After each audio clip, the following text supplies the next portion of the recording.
Hello. Oh, hello. Oh, hello I there. didn't see you guys come in. How y'all doing? How's it going? Happy Monday. Happy Monday. Oh, it's a day. Happy Monday. Can't believe it's Wednesday already. How's everyone's weekend? How the fuck are you all? Monster! Well, the VOD's ruined for the first 30 seconds. Fuck. Thanks, YouTube. Shit. Idiot. You're supposed to be the behaved one. Am I? Yeah. Who decided that? God. That was a dumb idea. They didn't know me when they decided that, obviously. Unster, I saw your outfit reveal. You're good. It's been 12 minutes. Alright, I'm really okay. sad. I realised on Saturday that I must have missed the actual stream. But I found the VOD. I checked it out and it's so effing cool. It's very good. It's amazing. It looks so good. I really want the jacket to be real. It's so good. Oh, incredible. Yeah, Eric did an incredible job. And so did the designer themselves, whose name I've forgotten. Yes, Siren, that's it. Incredible. Just amazing. So good.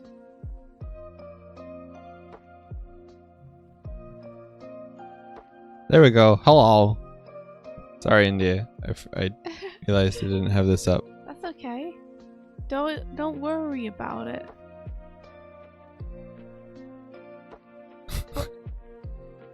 That was two amazingly placed shots just now.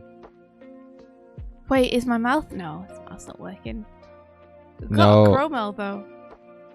Nice. No, I couldn't figure out why the mics weren't working yet. Oh yeah, the ghost couch is gone. It's disappeared. Yeah. Oh hey, the room looks less poopy. Yeah. I'm so proud of you. Thank you. You're welcome. Flight Path comes out this Thursday! Oh my gosh, it's happening! In North American time zone. Please wishlist it if you want to help us. Wishlists are very important for visibility in the store. Alright everybody, you know what to do. If you want to support Alex and the rest of the development team, go wishlist that game! It looks super awesome. I can't believe it's finally actually coming out. It feels like it's been such a short time since you've been working on it. Time's gone so fast. You desperately searching for the button to let go of it. Did you hear me? Yeah. I was like, I'm pressing the shoulder button and it's not putting it back down like it normally does. Because you got me to change it. Don't blame me. I'm not blaming you. Don't blame me. You got me to change it. I'm always right. I was right about this too. It's very good. It was. I just didn't know that that was a thing that was happening now. Because you're used to the other way. Yeah, and Because you the never other way told is me it better. changed. Don't even start with not telling you. It's been different for like months. Yeah, but you never told me, so I've just been trying to do it the usual way. I did tell you. Oh, I don't remember that happening. So Yeah, well that's not my fault. Can't have happened. I didn't remember it. I mean, you're picking things up with the pickup button, so Yeah. it's the same button to put it down. Yeah, that makes sense. I'm just not used to Chromels working that way. Because you just, like, with the images and the Chromels, you throw it up on screen with a certain button. Yeah. And so I thought taking it down from on screen was at the same button, and then putting the actual thing down was another button. No, it should be though. That's the way it used to work. That's the way it used to work. But it can't work that way anymore. Okay. Because someone wanted the button to change. That's fine with me. I just didn't know it had changed. Let's fight. Let's fight all morning. That sounds fun. You want to fight? I want to hear how everyone's weekend was. That's what I It wanna was do. fine. You didn't. I was asking. It was you. fine. I was asking you. It was fine. I was there. Our weekend was good. Not my week. I'm not telling you. My weekend was great. Are Their you weekends speaking were for fine. everybody else? Yeah, You can't do I that. can, and What I if someone had a do. real bad weekend and someone had a real good weekend? Well, they shouldn't share if they had a bad weekend because that'll Yes, bring they the should. vibe down. Oh my gosh! Have you seen that dude? What did? He was on Twitch and someone told him like a really sad piece of news that happened to them because he asked how they were. Did he ban them? No, he was like, get wow. out of here, bad vibes. He was like, wow, I can't believe you said that on my stream. Way to bring the vibe down. And the person just told him like a family member had died or something. Oh. And everyone was like, oh my god, dude, you're a terrible person. Yeah, he literally asked them how they were. He was like, oh, hey, I haven't seen you in a while. How are you doing? And they were like, oh, sorry, I haven't been around because this happened to me. And he was like, I can't believe you'd bring that to my stream. And he's like, what the fuck, dude? Oh dear. Don't become that man, Doig. What man? That man that I just told you I can't about. become any man. I'm a bear. Don't become that person. I thought you were parodying them. And now I No. realise you weren't. You I were was- really serious. And I'm saddened in my heart. Why are you saddened? Because if someone's had a bad day, I kind of want to hear about it. To say, I'm really sorry and I hope it gets better. And just be like, things will be better and get better and you'll be fine. Don't worry. Get over it. Shut up! You can't just tell people to get over things. What if something really bad did happen to someone? You feel terrible. I'd feel bad. You feel terrible. I feel bad. You feel terrible. But you know, never whatever doesn't bring the vibes down makes you stronger. Shut up! Fuck your vibes. Your vibes are rancid, Doig. You have rancid vibes. Rancid vibes. Truly. Philgy says yesterday was my 1 year streaming anniversary. That's amazing. Congratulations, Pilky. I want to say thank you to you both for showing me how fun it can be to build stuff on stream and inspiring me to start streaming myself. You're so welcome. You did it all yourself. Like, this is you built the thing and made it all happen. Yeah. Like, That'll be $500, please. You are sassy today. Yeah. Congratulations, bit. Pilky. I call it the inspiration fee. The inspiration Yeah. fee. We're entitled to it for being inspiring people. You can't do that, Doig. In that case, we owe Scrabble an inspiration fee. Yeah, get owned by your own rule. No. Oh no, Dabs. Speaking of, Hmm. what were you up to this weekend? Um, Vis-a-vis. Oh, I did a few things. I started doing a silly storyboard for the channel, that I've been meaning to do for a while. I did some more stuff on the game design document for Spell That, Spell that. which for people who don't know is the little board game Doug and I have been developing for the past week for Thor's Game Jam. Yeah. For the Pirate Software Game Jam. And what else did I do? I feel like I did some other stuff, but I can't remember what. You were working on a certain storyboard. Yeah, I said that. Oh, I wasn't paying attention. Thanks, Doig. Good to know. Yeah. I feel like I did some other stuff too, but I can't remember what. What did I do on Saturday? What did you do on Saturday? On Saturday we play tested it Yes. at night Yeah. and didn't stop playing till 2 a.m. because we were having a good time, which is probably a good sign. Doig saved me from a boss shark that he put into the game. Yeah. He put a boss shark in and it came after me and I was trapped and gonna die, and then Doig used magic to rotate the tile I was on so that the boss couldn't get me, and then we realised the boss could still get me, Yeah, because I gave it a range of 2. but at least now it needed to get across the map again in order to hit me, and we managed to kill it before it killed me. Pal says, on Saturday, I sat all day. You did exactly what you were meant to do on a Saturday. That's why it's called that, right? Oh, Los Haggis says, I celebrated my birthday this weekend, so it was nice. Happy birthday! Happy birthday! Happy birthday. Ayanoki says, a friend of mine is wrapping up a freelance animation gig they've been all NDA about for months. All I know is I think it's horror-based, but I'm very hyped for them to finish it so we can launch and I can see. That's really cool. I'd rad. I know a friend who's working on a horror game animation. I wonder if it's the same one. It's probably not, but I wonder. How many horror games can there be? One. Several. One at a time. One at a time. The universe only allows one. A fixed point in time and space.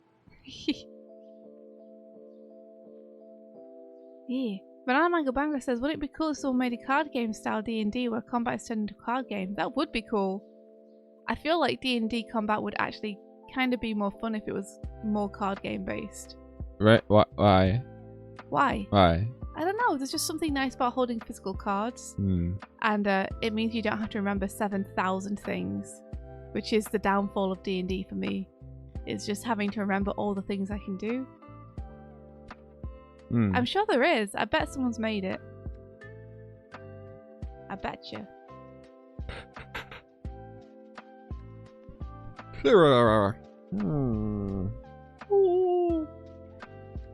In addition to that, I was making pixel art based on the spell that. Oh yeah, you did. You made some. Do you want to show it? You made some pixel art. I'll show it in a bit. Okay, that's fair. When we get into it. So probably we want to set up. We've set up like a paper prototype. Yeah. So for you guys who don't know, during this game jam, because we've developed it as like a physical tabletop game, over the weekend we ordered a bunch of Scrabble tiles, which the game is based on, and some blank cards and stuff. And we've kind of put together a little prototype so that we can play it together and check its balanced stuff. Yeah. And we'll probably set up a stream so that we can do that on stream with you guys. But we don't have it set up today. So what we were thinking we'd do is I think for me, the end game of this, for deliverable for the end of the project, or at least the end of the game jam, is going to be a little instruction booklet so that people can play it themselves. So that's what I'm going to focus on trying to make this week, is the instruction booklet. And I think Mike's actually going to have a go at building it in like digitally. I'm gonna try. Yeah. I'm gonna see. I've never made a 2D Unity game, so yeah. I figure this might be a good thought experiment, you know? Yeah, it might be impossible, where it might be really fun and good and work. Pilkey says, play Barbarian, India, then all you need to remember is step 1, rage, step 2, smash. I love Barbarians. Barbarians are really fun to play. That is also an option of making it in tabletop sim, but... See, Go on a Train says, India, and then it's linked. Dungeon Mayhem Dungeons & Dragons card game! Look, you see here, it exists! It's actually official as well, it's from D&D. Dunda. It's from D&D. That's fun. Don't tempt me, because I will buy a bunch of tabletop games. Part of what we did this weekend is we met up with someone who lives in the same town as us to see if we could like start a little gaming club together. Like the art style kind of reminds me of that is it Beaton lady? Oh yeah, Kate Beaton. Yeah, it's got a little Kate Beaton energy like half to it. a vagrant. Yeah. Wonder who did the art for it. I wish it was easy to tell. Yeah, I wish it just said, you know. But yeah, and we met up with someone and it was really cool. And hopefully we're gonna play some board games together, so I have to try and resist buying a bunch of them. Hey, Took Art, thank you so much for the raid! Welcome! Welcome, welcome, welcome. Banana Mango Bango says, I hope you tries out Potionnomics, a potion selling card game. I like the mechanics and how simple it was, unlike Yu-Gi-Oh! With all its complicated effects. Potionnomics sounds fun. I'd be up for that. Any witchy board games. Me and Martina are vibing out. It's like we in the club. Hell yeah. Look at us go. By Kyle Farron, apparently. Cool. Yeah. Oh, is there no Chromel noise anymore? That's a mistake, sorry. That's something that's broken. Sorry. We'll fix it. We'll fix it. I've just not been working on the overlay. Yeah. Yeah, welcome Raiders. Thank you so much for coming over. How was your stream?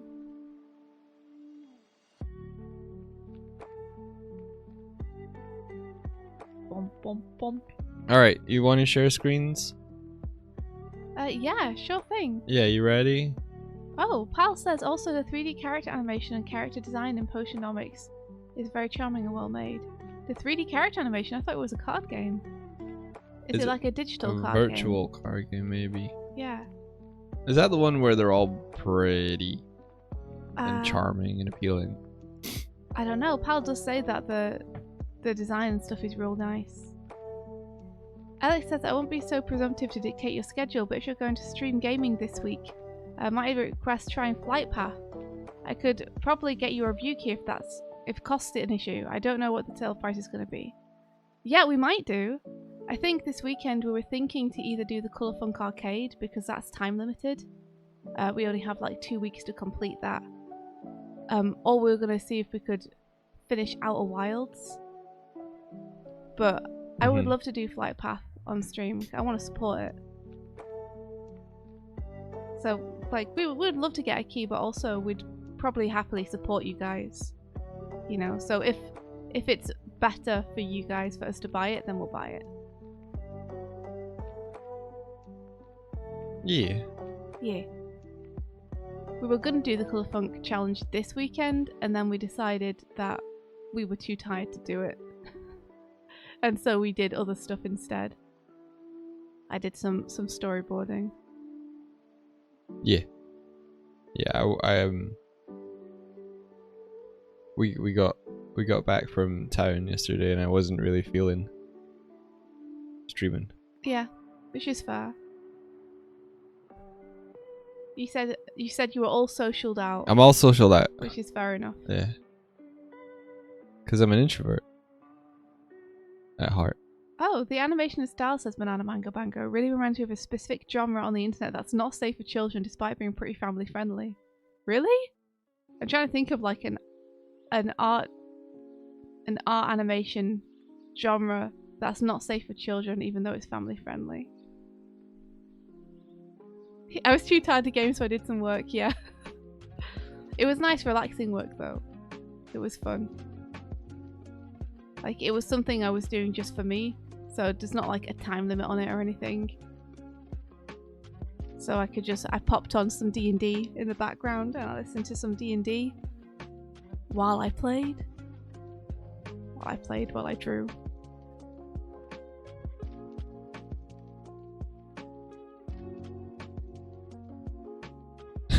He cottoned on to what I was doing. Yeah. Alright, you ready to share your screen? I think so, yeah.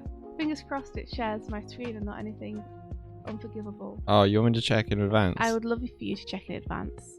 Always. Just in case. Studio. Screens.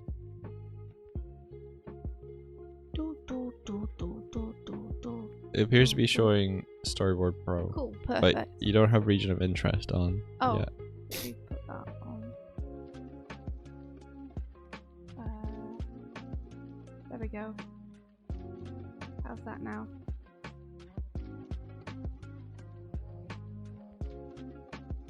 Yep, that's better. That's cool. Good. Perfect. Alright. Yep. Let's go! Let's go! God, I'll bring you along. Yeah. Oh. Welcome to the realm of creativity. So I decided that because we have a bunch of square tile sets, Doig suggested making the instruction manual square, and I like the idea of it, so I decided to do it square. Get square. Get square. And I'm doing it in storyboard because I like being able to put stuff off the canvas, which I can't do in any Word program or Photoshop. Because I can have some reference to other cool instruction manuals off the canvas now. And oh, that's neat. Yeah, and it also gives me both text option and the option to draw things. So I should be able to plan it out on here. That's my thought. That's really cool. Yeah. This is my card. Oh wow! It's What? already like a grid that you can hover over. This is a tile map thing for Unity. Okay. So I haven't created the hovery grid thing. This is just the UI for showing that I can put stuff onto the grid. Mhm. But yeah, thank you for the thank you. So for instance, you can do this. Oh. You should show them the tile set. I'm about to. Okay. I'll get in some cool instruction manuals. So yeah, I spent a bit of time yesterday making making a tile set for us. So this is it here. We have some walls, some floors, and then India thought it'd be cool if there was like pits that were impassable, but you could like put magic over and get attacked over. These yeah, these are the enemies. So we got slimes, India's arrow traps, the Goblin King. I think the Goblin King is just delightful. I like that you know that that's a little thief. Yeah, we call them the Jack Roller, and they can. They're OP at the minute. They're OP. Unfortunately. And yeah, little shark. It's called the Megalodon Bomb Shark, and it's a boss I came up with on the fly when we were playing because He came up with it specifically to fuck with me. I didn't know. I didn't know you would be the weakest player by the point that it came out. Did. Yeah, yes, probably. You did. We were playing together, and I was like 3 or 4 health down, whereas Doig was 1, and I was like, "Oh, Doig, I'm doing real bad," and he was like, "Can I make the next boss?" And then he started giggling to himself, and then when he revealed the card, it was like goes after the weakest player, and I was like, "Oh shit, it's gonna murder me."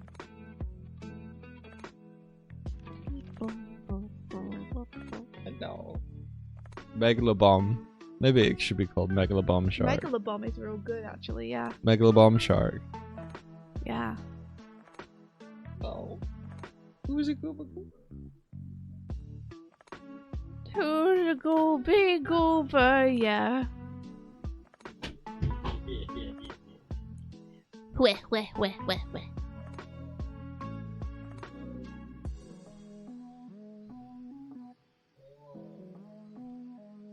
So I really like the format of the Dean, like the Legend of Zelda instruction manuals. They're cool.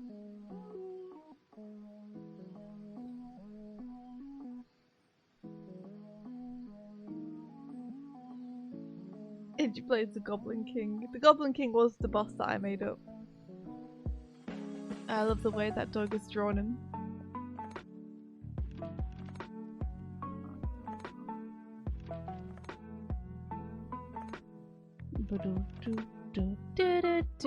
It does have Gibble vibes. I like Gibble. Gibble, it's a Pokemon. It's cool. It's a Pokemon. Yeah.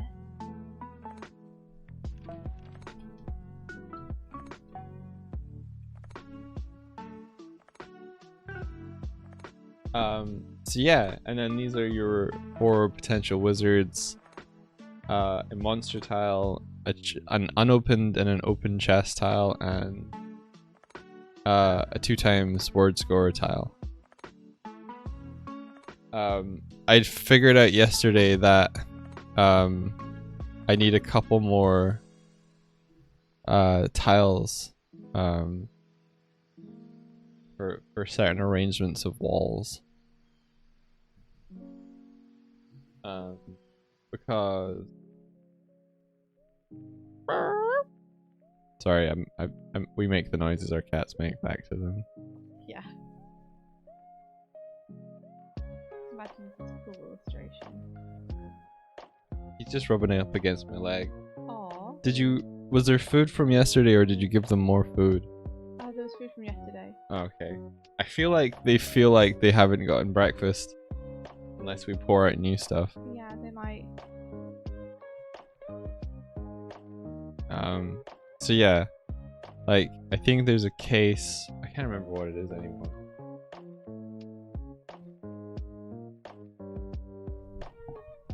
Oh, ADHD Rex says, "Good morning. First off, this is Princess Pumpkin Pie. I changed my account names because I launched my new comic. Second, I launched my new comic. It's called ADHD Rex, and you can find it here. You guys have always been a huge inspiration to me, and I can't thank you enough. Oh, we did nothing. You did all this, and thank you so much for linking it to us and sharing it. Congratulations on your comic launch. That's awesome. Congratulations. I hope it does super well. Didn't we joke about ADHD Rex ages ago? I don't know if we did. I think we had like ADD dinosaur or something. No. Love the idea. I can't remember what it was. It was something to do with dinosaurs.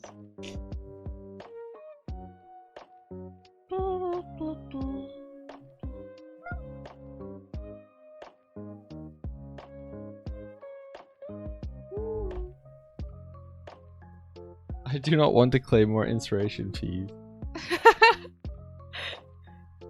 Doig needs to be careful about that, or he's going to start getting some inspiration fee demands from other people. I'm gonna go see if Kuma's hungry. Okay, fair enough.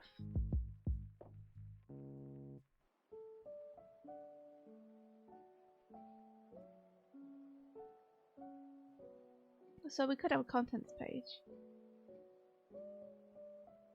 First off, I'm just gonna put a little intro, a little heading.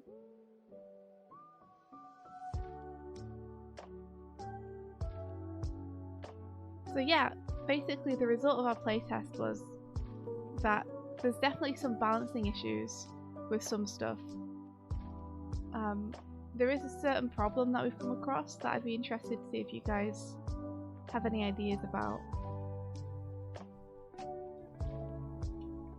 So this will be like, the introduction will be flavor text I think. Like, welcome to the world of magic!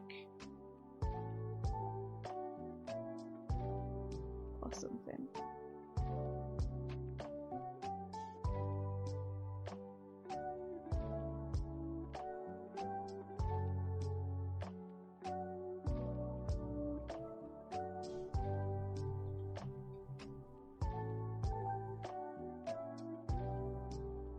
That's like text like 36. Feels like a pretty good size.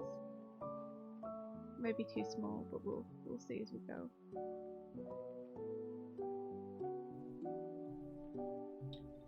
I'll wait to tell you guys about the problem until Doig gets back.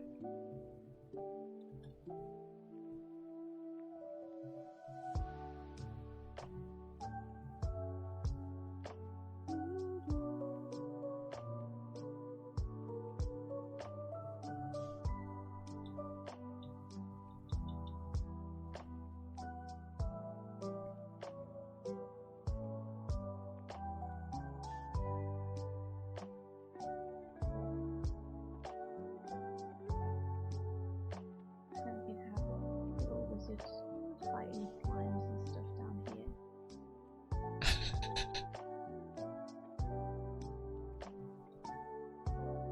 Martina says, shouldn't the grid of the instruction manual be 4x4? I think I can't adjust that, unfortunately. It's this way because I'm in a storyboard program. Is that rule of thirds? So it's rule of thirds Got it, that it's showing me. Because it's presuming that I'm storyboarding. So unfortunately I can't adjust that. I could just draw my own backing plate for it. Let's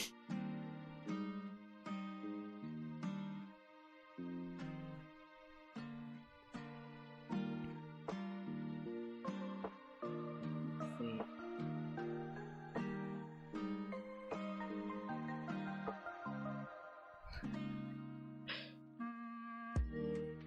Seabed Extortion says, any tips to a 4'11" male on dating? I almost wasn't going to read it, but I think it's funny.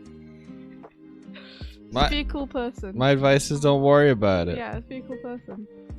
Doesn't matter if you're male or 4'11", just doesn't matter who you are, just be a cool person. That's my tip.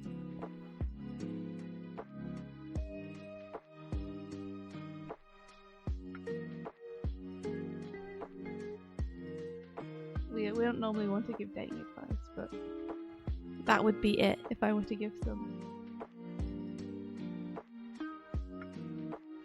What was the... I think it was like a corner one that I needed.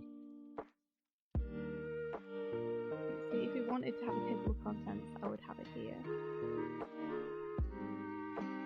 I'll just nab these.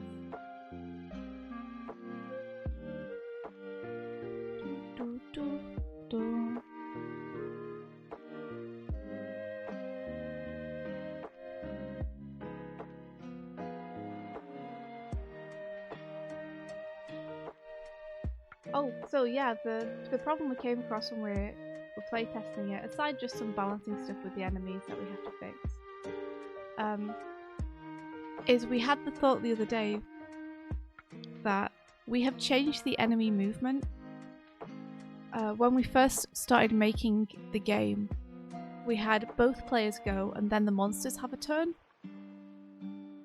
And that worked, but it felt a little bit slow. So at some point we changed it to player turn, monster turn, player turn, monster turn, player turn, monster turn. Rather than, if there were two players, player, player, monster, player, player, monster, player, player, monster. And intersecting the turns like that made it feel a lot fast paced. I think it made it more exciting. Yeah. And I think I preferred it. However, the issue now is that we're thinking about how it would work with more than two players. And if we were to have, for example, 4 players doing it, then that means that player 1 monster, player 2 monster, player 3 monster, player 4 monster, player 1. So it means the monster would get like 3 or 4 turns between player 1's first move and their second move. Mm-hmm. And that's going to be a real problem, because if they attack during their turn, the monsters, then they're going to do huge amounts of damage without the players being able to do anything. So we could turn it back to the original plan, which was that monsters go at the end of all the players' turn, rather than interweaving the two. But when you're playing 2-player, it does feel really good to have the slimes be able to move in between your turn. So we're currently trying to figure out what to do about that.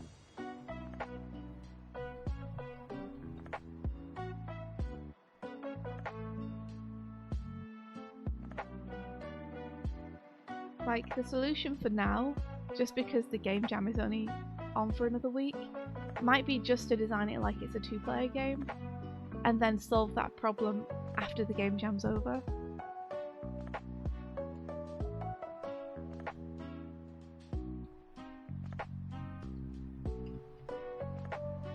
Yeah, I don't know. That feels bad. I know, right? It feels bad because we know that it's a problem that we want to solve. Yeah.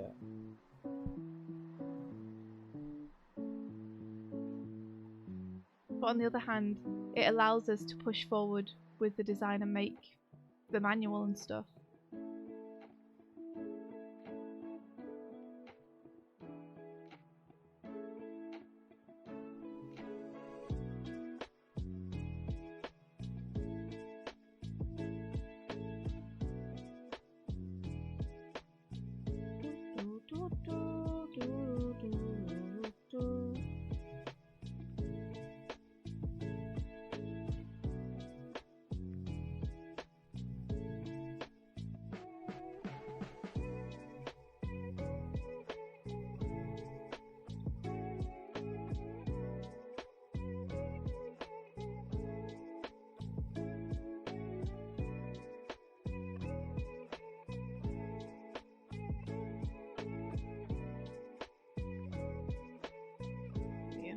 Something like that. For each round, you could let the players choose their order. Could do. I don't know how that's. I don't know if you were trying to solve the monster issue. But yeah, we could do that. I think it's a little bit easier to just have it set in stone. At the minute, we can use these Flavour tiles to decide who goes first. So at the beginning of the game, we both pull a tile from the bag, and whoever pulls the tile closest to the beginning of the alphabet goes first, is the current system that we have.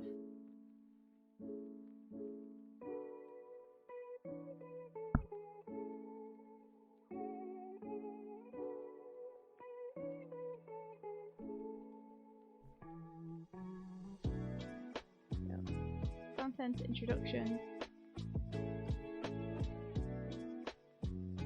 So I guess we should have game objective, right? It's probably the first thing to talk about in the instruction manual. It did feel like bosses should go once per round. That's something that we were feeling while we were playing. I didn't mind the Goblin King going in between rounds, but again, that was only 2 players. If it were 4 players, it would be a bit unfair. I think India might just not be talking into it. I don't know. I don't know. Oh, Pookie says, yeah, that's for the monster issue, because if players A and D are close to monsters but players B and C aren't, you can choose to go. It doesn't solve the problem, though, that if D is close to a monster, they can, like you said, choose to go earlier. But if that monster's not dead, they still have to wait, what, 3 monster goes to do anything again? And if the monsters go every turn, that monster's going to hit that player 3 times between its first turn and its second turn, which could kill a player like far too easily, and I think would be frustrating for the player to feel like they can't do anything to stop just being hit continually. That's interesting. Pilkey says, another option, monsters get only 1 attack per round but limited moves. Could do that potentially. So if they've already attacked, yeah, maybe.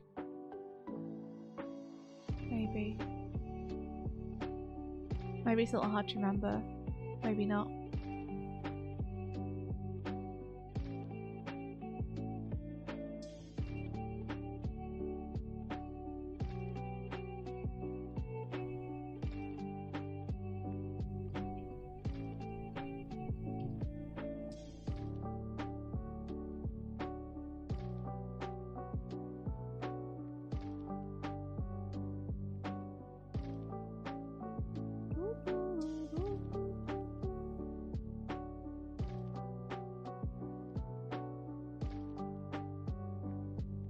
That could be a solution, though.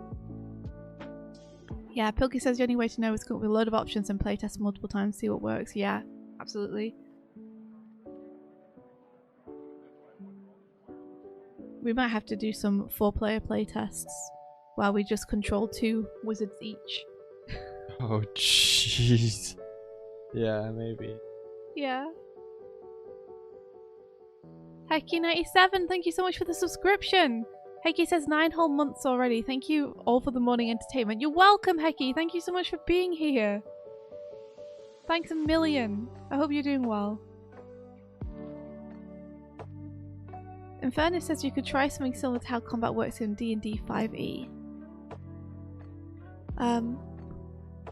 You mean rolling initiative kind of thing? Oh, rolling initiative. I do want to avoid having to roll any dice, just because Yeah. that's another game piece to add.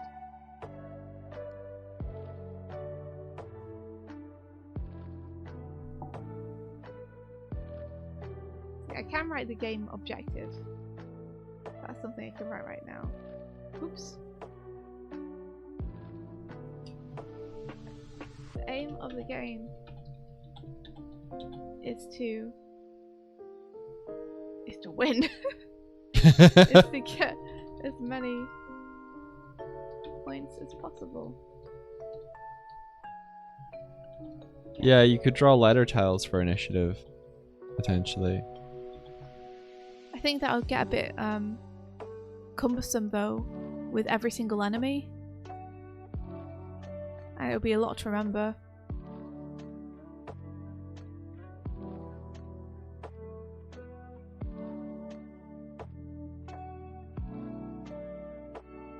Filky says, if you're starting a local board game gaming group, you have a pool of play testers to experiment on. It's true, we did already ask the one person whether they would mind us playing this with them. Which was actually quite scary. It's scary when you like have made something yourself to show it to other people. Because it's like, I don't know if this is any good, but they seemed up for it, so that's cool. That's how you make it good. Yeah. Am I missing something? I don't know. What do you mean in terms of tiles? Yeah, so I'm trying to think like if there's a scenario where I'm missing a tile. But I think What about because pits? that's what the pools are. Oh, that's what the pools are. Nice. Yeah. Just to differentiate them easily. Let me think. Do you have the campfire tile? Isn't that this? No, that's a starting tile, isn't it? Oh no, that is, yeah. Okay, you've made that the campfire tile. I mean, in the final thing, I kind of want it to be a little campfire that you sit around, but... Oh, I can do that. You don't have to change it now. Like, this will totally work, and then we can update the art later. Yeah. Yeah, I think you got everything. Apart from the tiles themselves. You know, apart from UI stuff. Oh right, yeah. That'll probably be on its own thing. Yeah. Like I'm trying to think in an arrangement. You had T-shape. I've got the T-shapes here. I've got corners. I've got one-ways. Was there one that would be corners? I think that's these ones. The singles would be here. Let me try this.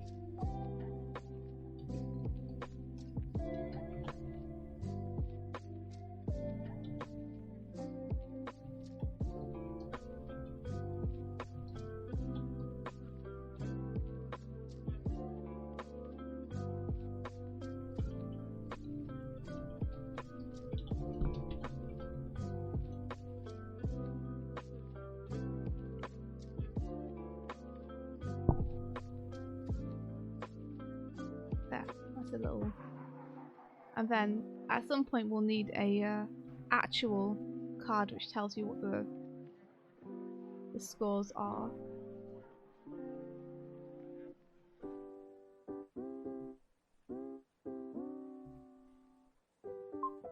So I don't know when this page will come, but I'll add a keeping score page.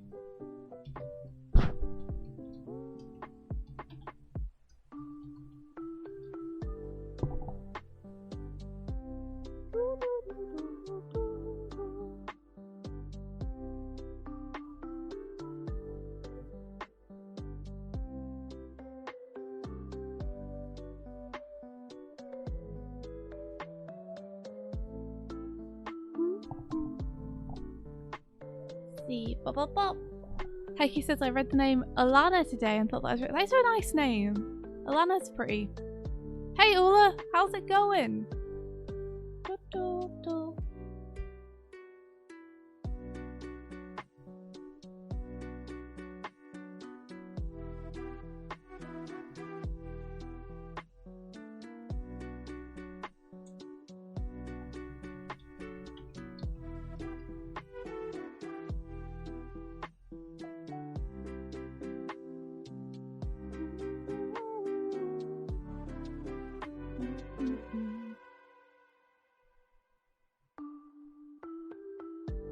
how's it going?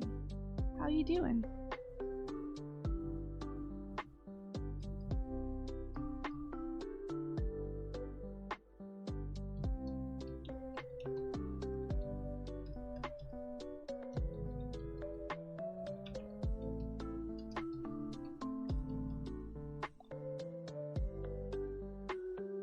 I guess would you call ascending or descending in the dungeon going up or down a floor?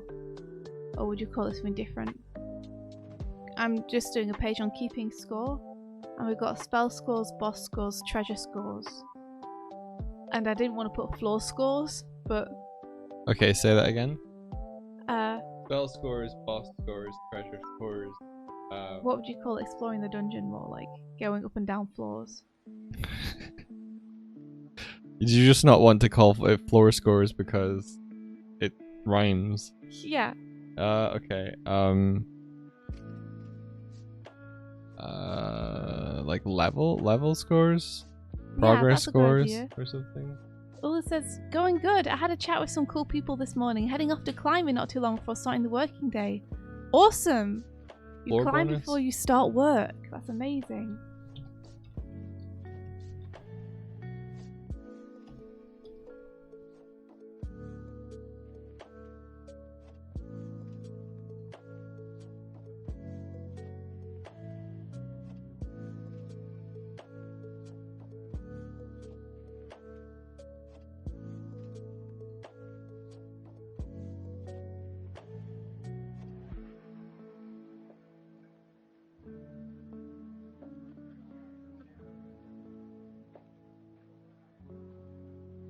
This is fun. What you doing? Making little grid. It's fun. Yeah? Yeah. Aww.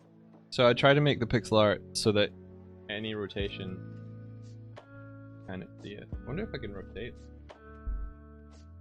Oh damn, son. 2 or 3 times a week, baby! Oh man, I wish we had a climbing wall. I probably still wouldn't go, to be honest. Let's face it, I go up in the morning, I'm too like, I want to stay snuggly and warm. I don't want to have to go outside. Does sound fun though.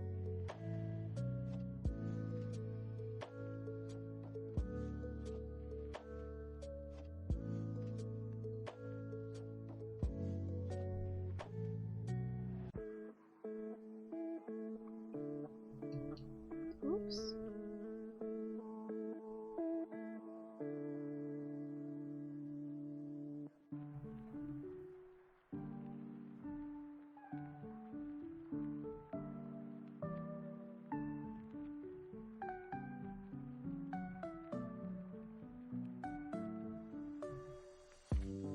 Put a wizard on it. If you liked it, then you should have put a wizard on it.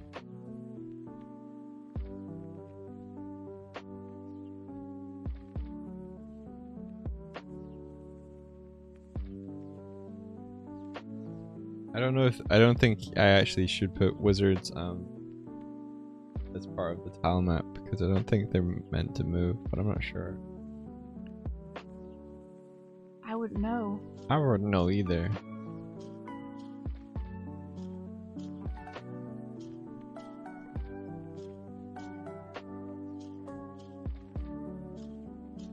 You should try it, says Ula. It's cold as fuck outside right now, but the bus is warm. I love how wholesome a life you lead, Ula. You're a good example to all of us. Actually getting exercise and eating well and such. What about Doig's row machine? We didn't buy him one because there is a gym like 5 minutes down the road which has rowing machines.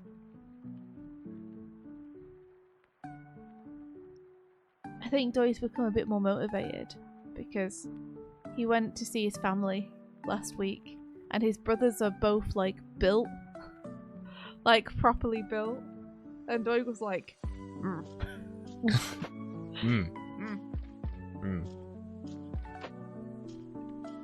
Yes, thank you for sharing that detail of my inner thoughts. Oh sorry, I didn't realise it was something which was private. Okay.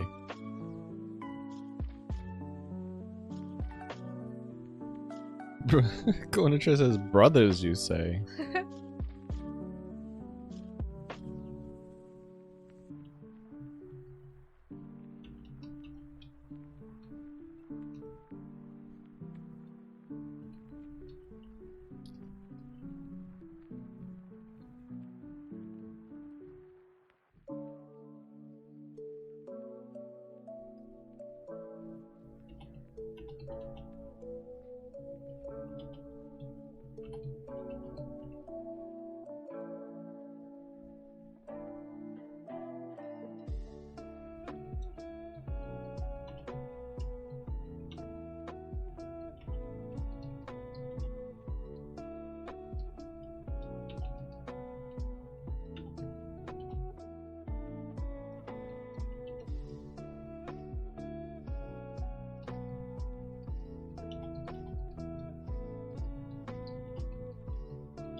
So I don't I don't know how to do anything else after I got the tiles into the Unity now.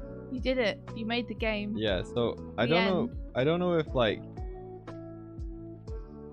so I've got a 4x4 grid here, right? And this is sort of this is the card.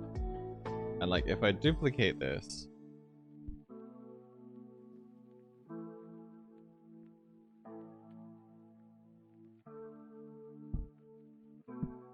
maybe that's another card.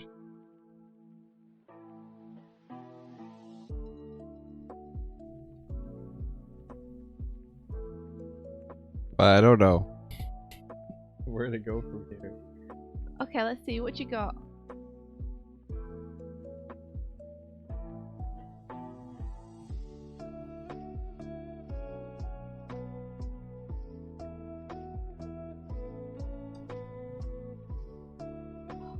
Why has it done something weird with the way that this? Why? Why? Why for art thou? What the heck?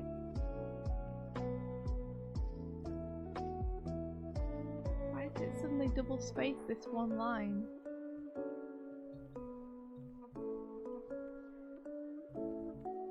I have no clue. Maybe this wasn't the best program to do this in, since it decided it's going to be a bit weird.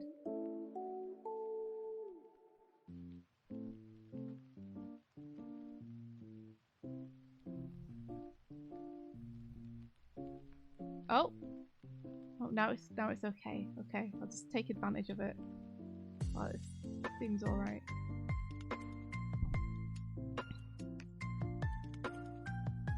Let's see.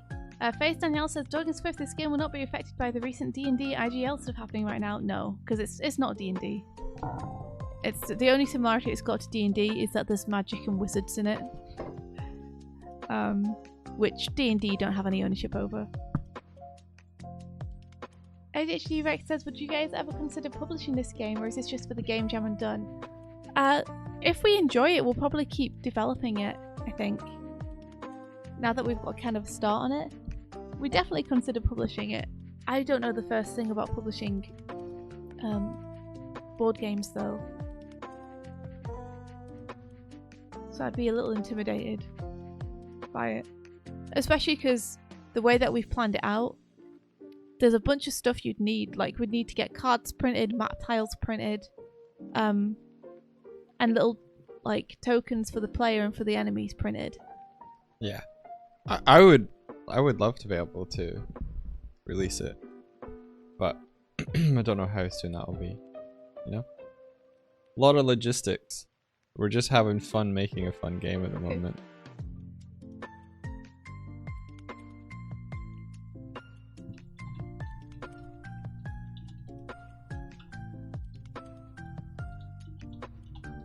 I just realized that I was kind of thinking that the fog of war would be black, but like, what did you see on the Backside of cards. backside of map dungeon cards? Yeah. I was kind of seeing like a wall texture. A wall texture. Yeah. Almost like it's a little set and that one's still got the lid on. Yeah. But you could make it look like smoke or whatever you wanted. We were talking about this the other day, and there was something where I was like, that's why I'd see the back as some stony, like as a stony texture or something. But I can't remember what it was. Oh, that's it. It's because you were asking if monsters can go into unflipped spaces. Yeah. And I said no, they'd bounce off it like it was a wall. Which is probably why I'd give it the texture of like a wall. So that visually, when you're looking down at it, it makes sense for the enemies to bounce off it. ADHD says, will you put the game documents anywhere so people can play it themselves? Yeah, absolutely. If I manage to get the instruction manual done, then I'll 100% put that out as like a free PDF. I can't guarantee that it will be balanced for 4 players by that point though. But I guess the best thing I can say is that if it's not balanced, feel free to make your own rules for it. Doig and I have never made a board game before, so it's probably going to have some jank.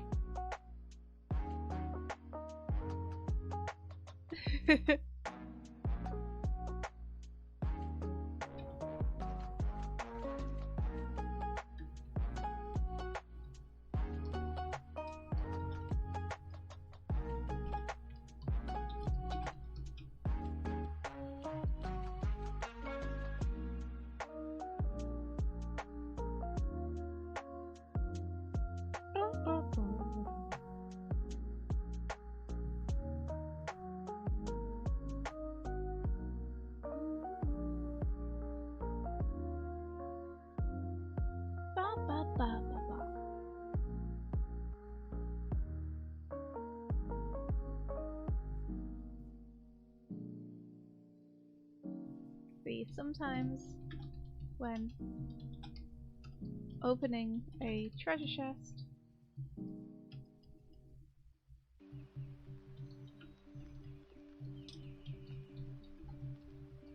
you'll get an artifact card. These are worth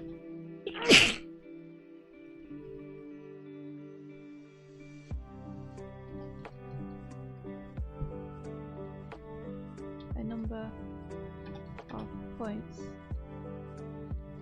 detailed on the cards.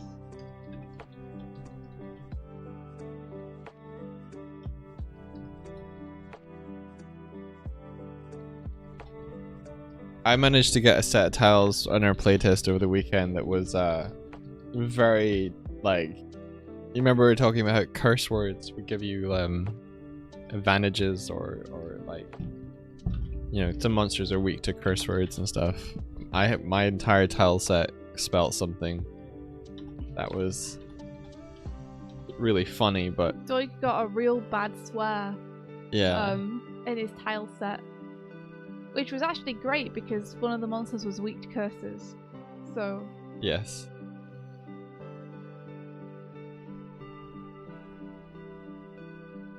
So are we going up or down the dungeon?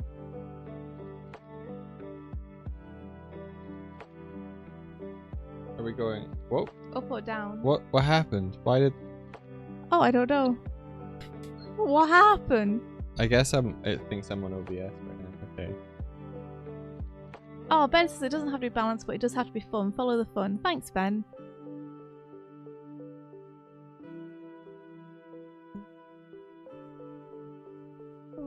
I guess I'll put ascend because that mentally works with increasing the level. Yeah, but you go deeper into darker dungeons. Do both.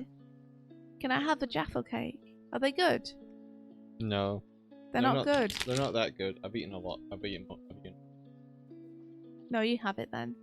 I saw you look sadly into the bag. You have it. It's your Jaffo. I looked sadly into the bag because I realized how many I'd eaten.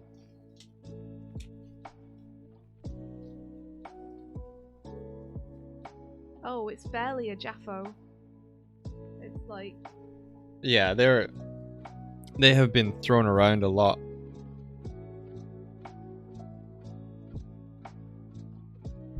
I think it still tastes pretty good. Yeah, they're okay. I mean, I've eaten a bag of them, so.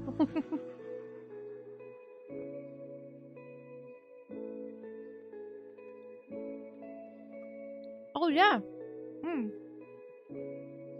ADHD Rex, if you want to play it and send us some notes, then please do feel free. Absolutely.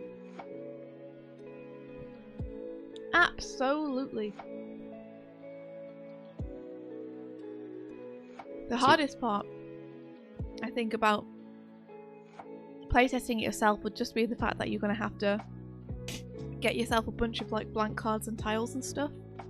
Yeah. To playtest it with.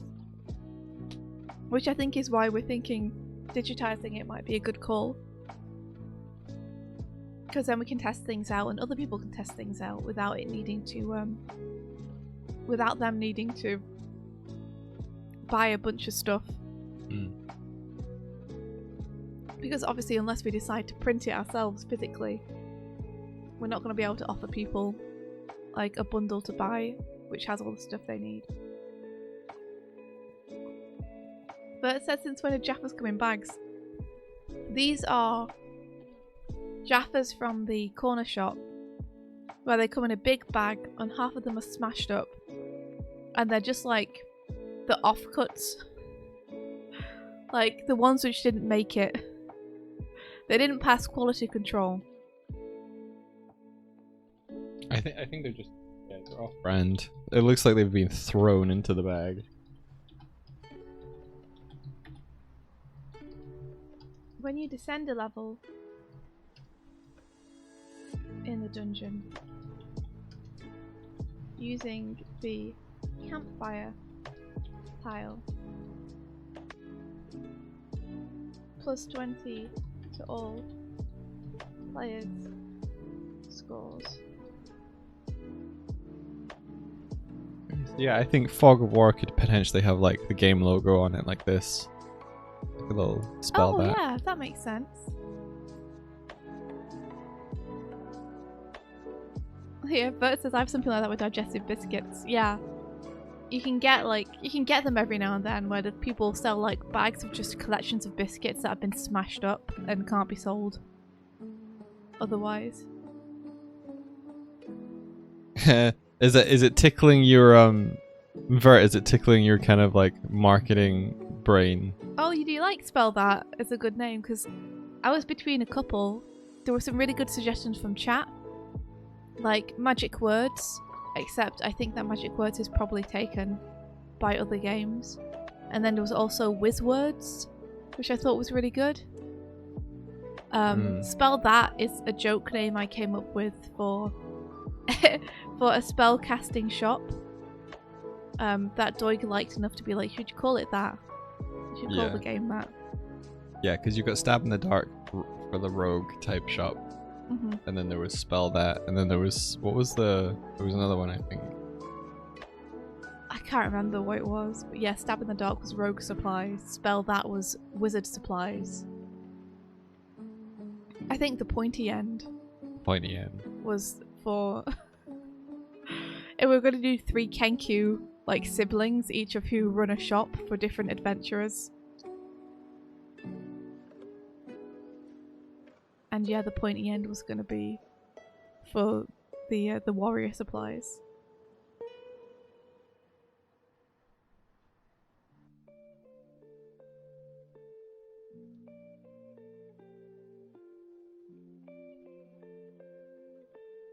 Okay, so that's like a simple summary of the scorecards. Yeah, because you can imagine while playing the game, it's like, I'm going to play this, and it's like, well, how do you spell that? And it's like, I do it like this! Like this! just the correlation between casting a spell and spelling a word, I think is super ripe for pun-tastic times. Yes. This is the board. This is the if ever there was a board game that you would make, India, this is it. Well, I mean, that is what happened.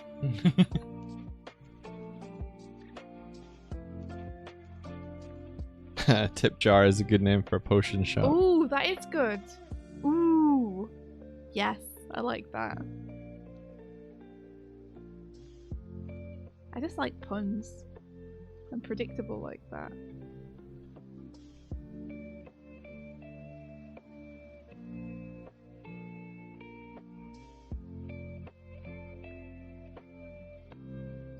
Let's see, Planet Chaos says my stepdad used to drive past a Fox's factory on the way home from work. Every now and then he'd get a big bag of reject biscuits from there for dirt cheap for each of us. That's so good. Yes. And ADHD Rex says, I've tested my own game concepts with paper and handwritten cards. Can't tell you how many games have fallen apart the moment players were introduced. Damn those players, right? And it's like, I'm sure we're going to encounter a thing where we think the game is simple and easy, and then as soon as we introduce it to another person, we're going to realise how difficult it is to explain how you play it. Like, I've tried my best to keep it as simple as possible, but I bet it's just going to be hell to explain to anyone.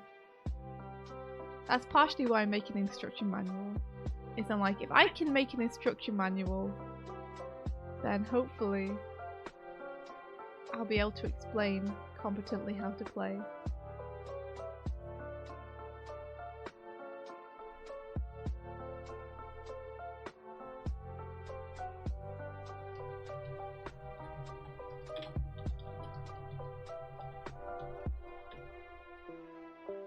Oh, interesting.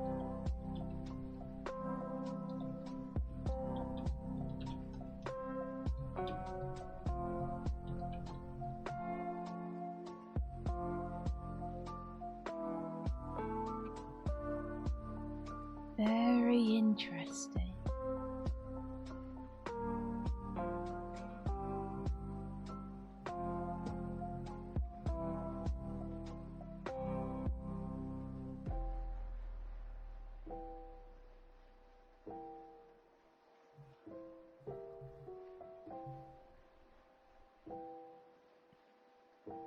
Yeah, this is what I've got. That's probably, the text is probably a little big. I knew this was going to happen. I knew the text would be too big. I knew it. I felt it in my soul. Yeah, I think that's important as well. Bert, is like you want someone to be able to be like, oh yeah, you.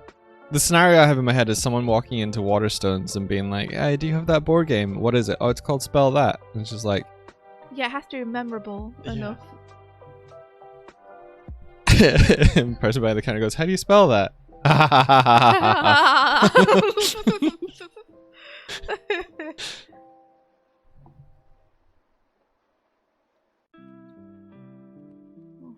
If you can't spell that, then it's not a game for you. Yeah, don't buy it.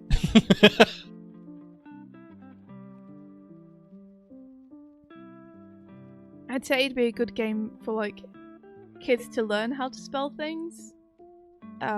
Except it does have the curse word rule, so maybe not. Kids need to learn those early to know how to avoid them, right? They need to learn them so they know how to avoid them. Yeah. I don't think that works with words. I know how to say fuck, which means no one will dare to say it to me now.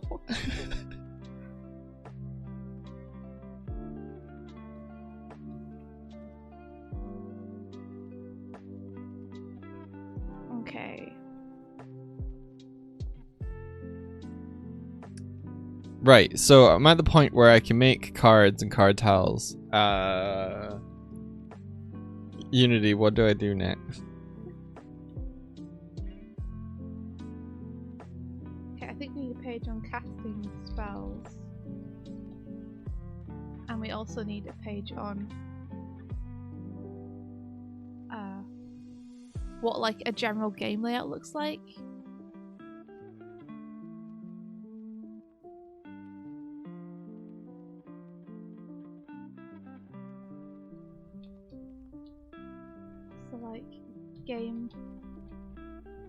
stuff. I don't know what you'd call it. What would you call, like, a page where you just show everything you get and what it is?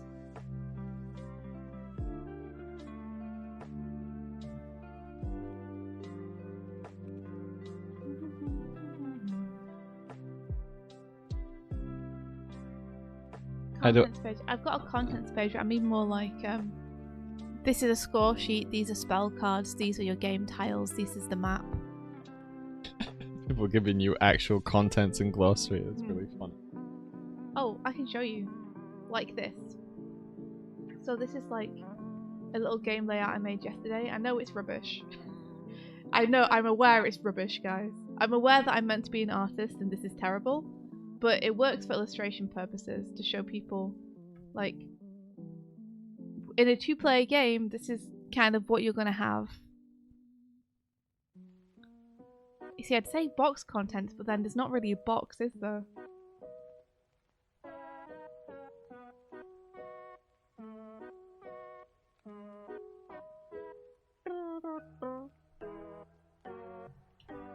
Sniffing tool, that's what I want. Contents. Nice. Oh, guide. Guide is good. Guide's a great idea. So if you were playing this, India, Yes. and you wanted a character to move around, Oh, yeah. it'd probably be like mouse input, right? You're like, I want the character to go from here to like there. I guess so. Or arrow keys. I suppose you could do arrow keys. Yeah.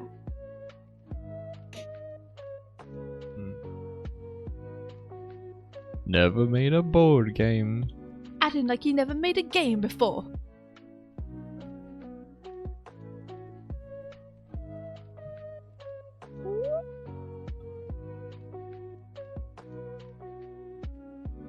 Thinking about it, Tabletop Simulator might be way easier to make this because I don't have to work out all of the other rules that permit or unpermit things. It's just like, yeah, you need human brain to make it work. Well, the thing is, you do still need to work out all those rules. No. From what people have said. No. If you want a character to move 3 squares in Tabletop Simulator, you just pick up the thing and put it down on the 3 squares. And how do you just pick it up, Doig? How easy is that to control? What are you... In Tabletop Simulator, you would use Tabletop Simulator's logic to pick up and put down a token. And how easy is it to do that? I don't know how easy it is to do that. What I've seen from Tabletop Simulator, it's basically, here's a floating hand, wiggle it over using your controller, now press the grab button. Right. But you're asking me something that's not relevant to what I'm saying.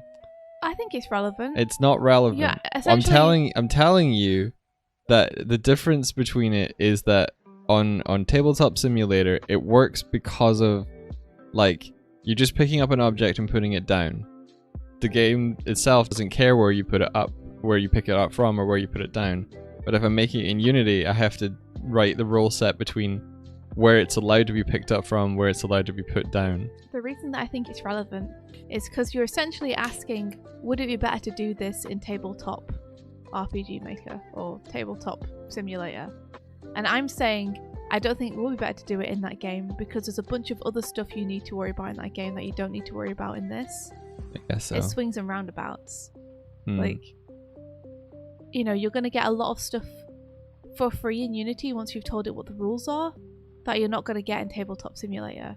But likewise, in Tabletop Simulator, there are certain things you're going to get for free that you're not going to get in Unity. Yeah. But I don't think either is necessarily going to be easier. Because from what people were saying about Tabletop Simulator, you have to, like... It's kind of counterintuitive and you have to work very hard to get the game to understand the logic of how to work. Yeah, Alex says Tabletop Sim has its own trickiness for creating original content, but moving pieces is as easy as click and drag. Yeah, ADHD Rex says, what if the instruction manual seemed like an adventurer's guidebook? Yes, I'd love that. Definitely. I think that's a great idea. You've got 2 paths before you, India. Yeah. Do I 2 worlds. try and get... 2 worlds. 2 worlds. Do I try and get a character moving Or do I try and get the board unfolding stuff first? I think get the board first, because I think the board is going to dictate movement. If only we knew some kind of grid-based game developer. I'll let you know if I see one. Yeah, do that, Ben. I'd Ben, appreciate help that. us. Thank you. Help us! Did you build yours in Unity, Ben? No, he did not. Did you use Game Maker? No, he did not. Did you use Godot? Did you use Unreal? There you go. There. I got there. 4th time lucky. Yeah, well, Ben, if you have I bet you feel really special when India remembers stuff about you like first time. Well, I mean, I think remembering that Dead OS is developed in Unreal, it's, to be fair, something that I wouldn't normally necessarily pay attention to. I remember a lot of stuff about Dead OS, what it was developed in, not necessarily. Yeah. But yeah, Ben, if you have any advice as to how Doig should approach this, then as someone who's developed, like you said, a grid-based game before, let us know.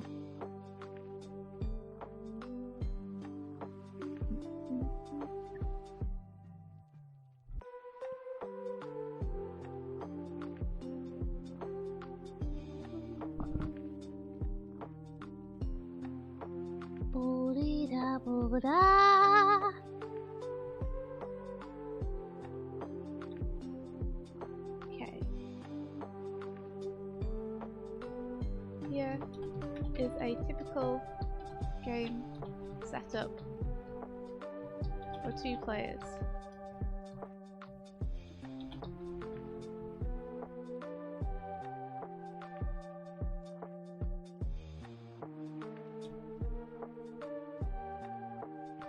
And then I'd assume that would come pretty early. So maybe just after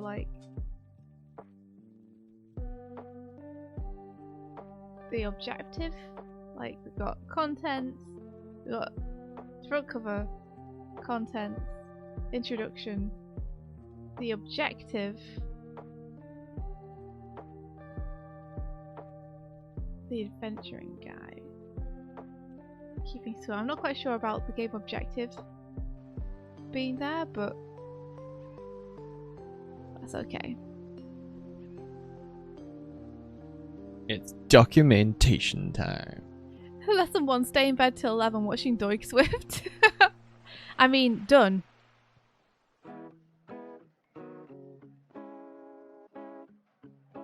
What the fuck is Cell Swizzle? Cell Swizzle. The Cell Swizzle for the layout. Of course. Well, that makes sense.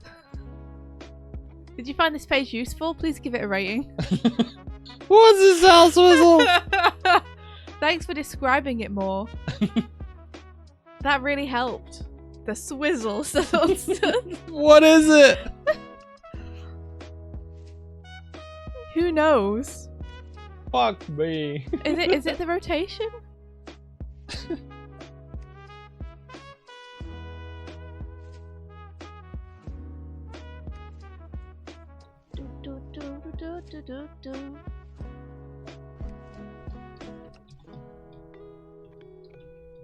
Cast spells. Players. Okay, the swizzle cell positions to other positions. I think it's like keeps the cell positions at X, Y, Z. Swizzles the cell positions from X, Y, Z to X, Z, Y. I think it's like rotating it maybe.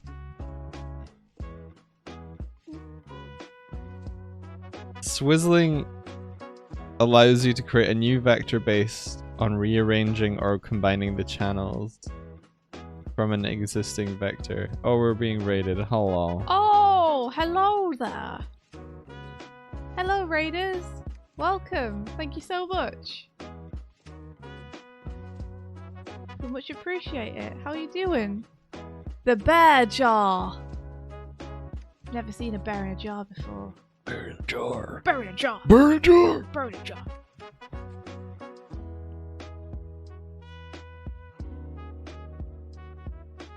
Yeah, because like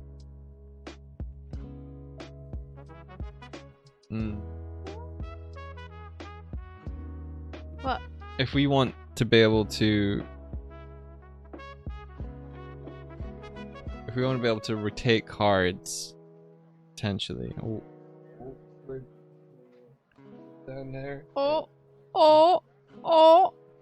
So you've come in at a time when we're currently making our own tabletop game for a game jam. The game jam's run by Thor of Pirate Software, and it's usually a digital game jam, but because I'm not great at programming, decided to make it a tabletop game. And then Doig, who is good at programming, decided that he was going to digitize it. I wouldn't say I was good at programming. We decided I'd say to I give it a shot. programmed. Yeah. So that's what we're currently doing. I'm doing like a little instruction manual. At the minute I'm just kind of planning out where stuff will go, so none of the art is final. I'm just basically doing layouts for it. And yeah, Doig is trying to get this thing going in Unity. How are you guys doing? Thank you for the big bear hugs. Partially as well, I've made graphics that potentially India can use for her what she's doing. Yeah, for your manual. 'Cause I made this. You made this for me? Yeah. My manual? Yeah, potentially. I appreciate it. I don't know whether I should use the tile set for things like your runes and stuff. Well, I mean, you're gonna need to put runes into the game. Yeah. Sooner or later, if you're making this game digital. Yeah. So.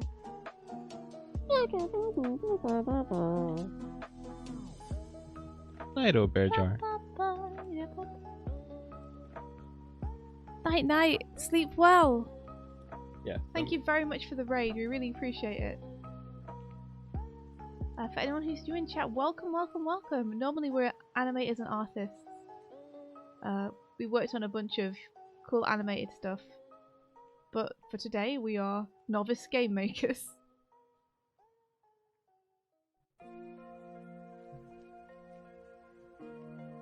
Instead. Tiny little change of career. Tiny sidestep. Tiny sidestep. We strafed. Yeah, so I'm thinking like if like the grid were to rotate like this coordinate, like how would this coordinate relate to this coordinate anymore? Like these used to be adjacent, or I guess it wouldn't be. I don't know. Adjacent.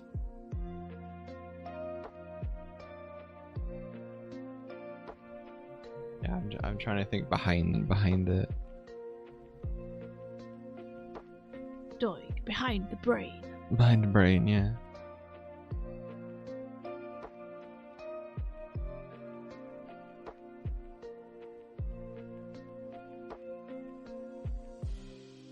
I'm going to use our old favourite example. The cone of goats. Cone of goats. Just use it for everything. Yeah. India managed to play two exact words, one after the other, Yeah, I on played her. dime twice. It was crazy.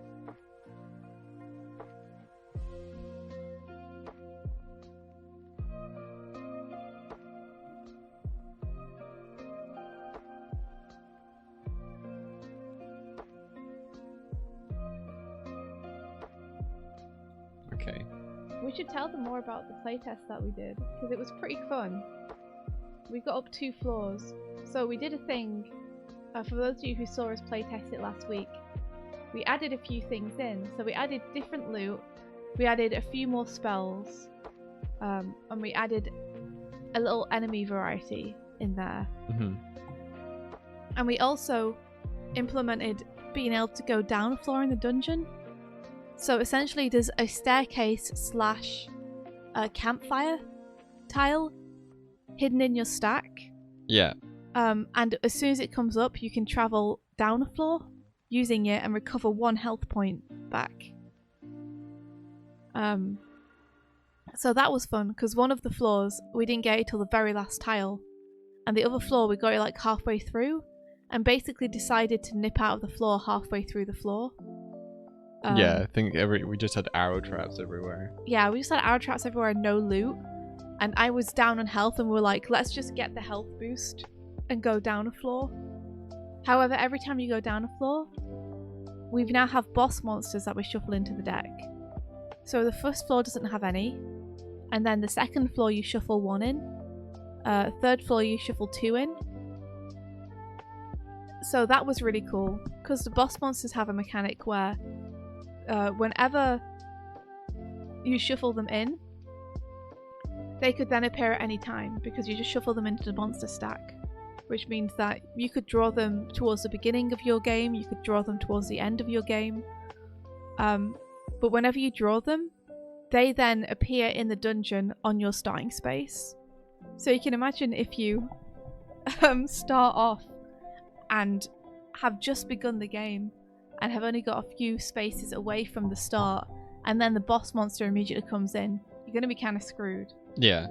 But the boss monster comes in, and the idea is the boss monster's movement pattern is basically it goes for the closest player it can by the shortest route possible.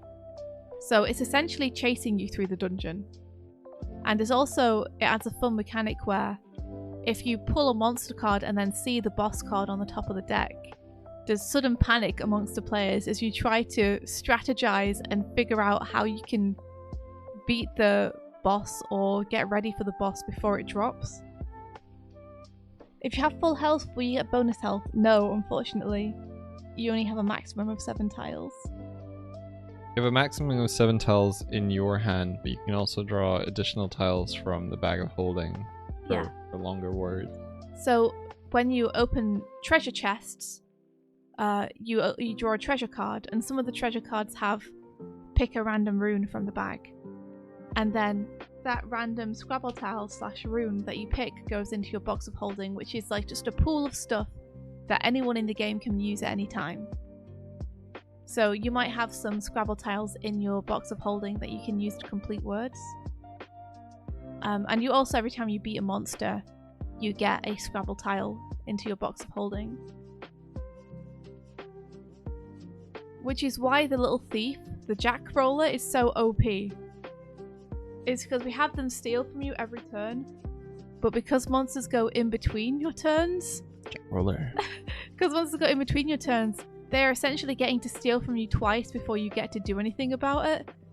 So we met like 2 Jack Rollers in the dungeon, and each of them stole like every single tile we had from the box of holding before we were able to kill them. I hate them. I love them, but I hate them. Doig got so annoyed with one that he chased it down into a corner and beat it with his fists until it died. Because they'd stolen all of like the good tiles from the bag of holding, I had very little words I could make, so we just pinned it in a corner and beat it to death over several turns. Yeah. It's just like, can, and then, what was it? It was can, like, ooh, or something. I think I took a picture.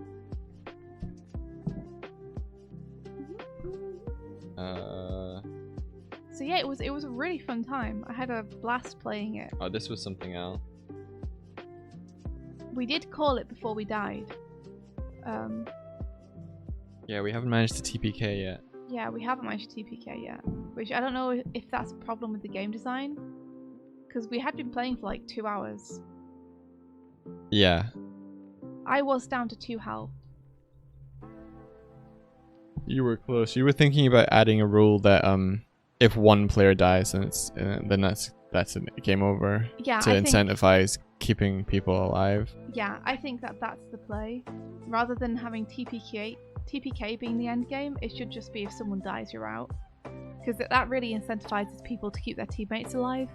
And also, if a teammate dies, you don't want to just crawl the dungeon by yourself for like the next 20 minutes while they sit and watch you. You could 100% play this as a one-player game, but if you're playing it with multiple people, I think it needs to end at the first death. Or it's just not going to be fun for the player who's died. We'll see though, because I feel like at the point where one player goes out, you're probably a fair way through the maps that the remaining players are going to find it way more difficult. Yeah, but they might also survive for another 20 minutes. Yeah. Which is just not fun for the player who's been knocked out to watch. Because they're like, I want to play. Unless we hide one revive potion in the whole game. Nah. Dark Souls, man.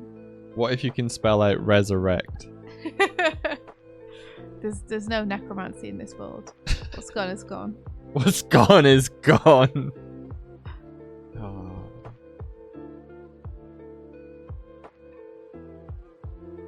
I think otherwise you'd have a game which would go on just for so long with people just barely clinging on. Which might be fun. I don't know.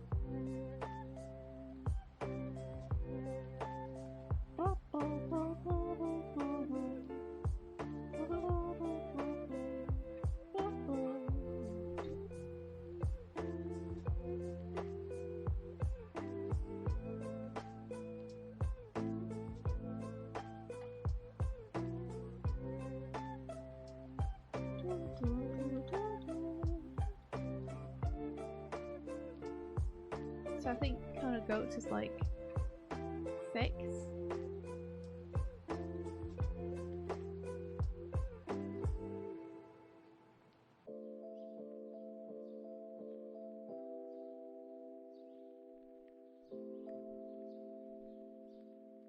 So how do I show this?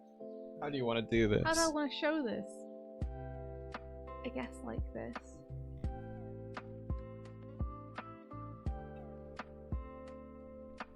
Slime. 10 HP.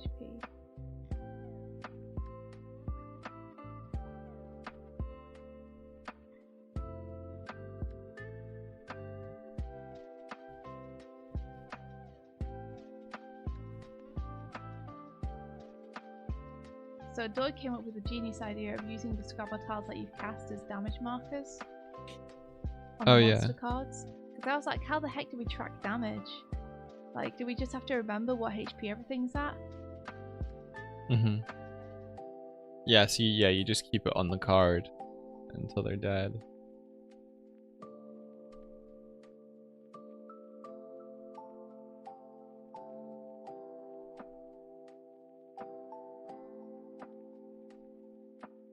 Are you adding a static dictionary for words, nouns, and adjectives? Because the advantage of the board game is that you can agree on what is a word and what is not. That's a very good point. I don't know. I don't think so. I think we're going to leave it up to player discretion. Which means there might be a few arguments at the table. But it saves us needing to put in a dictionary or anything. Do you mean for the digital version? Oh, for the digital version. I suppose maybe you could pull from somewhere, Doig. Yeah, I think in the digital version, I would just... I'm not going to try and police words. Begin with. I'll just add in something that other players can be like, veto! And that'll be enough.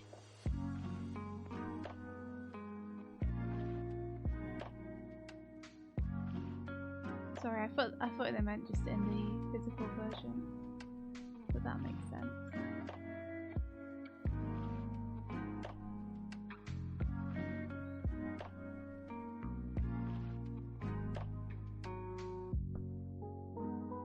Slime now has 4 HP left.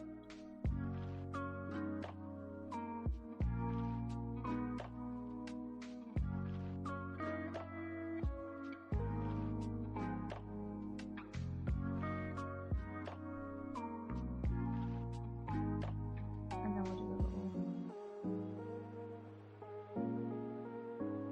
sad slime.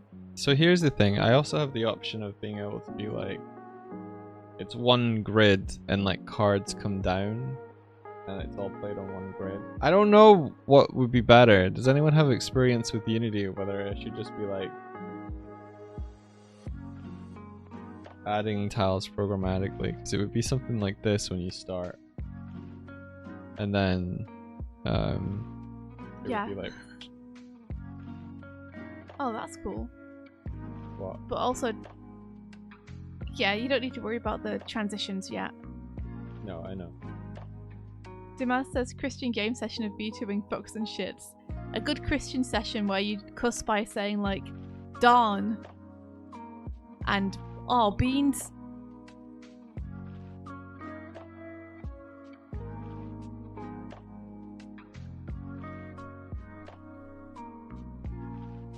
And then wizard.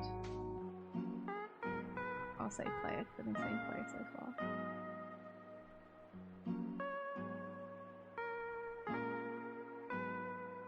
Player scores 6 points.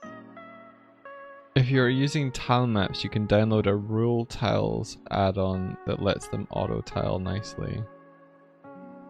What you talking about, Kiko? What you talking about?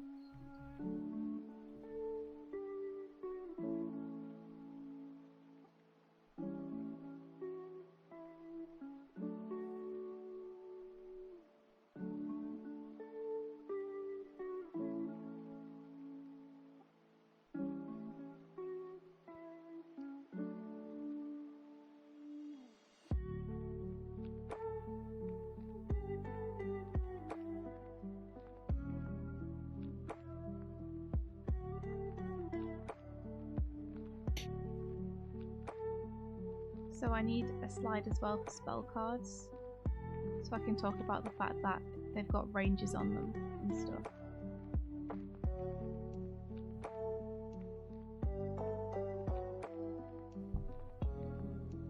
Castigate spells.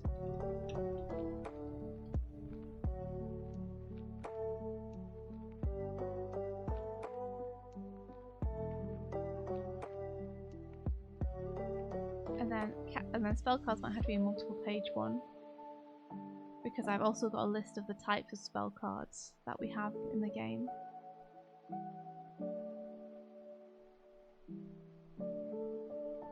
So let's start with an example.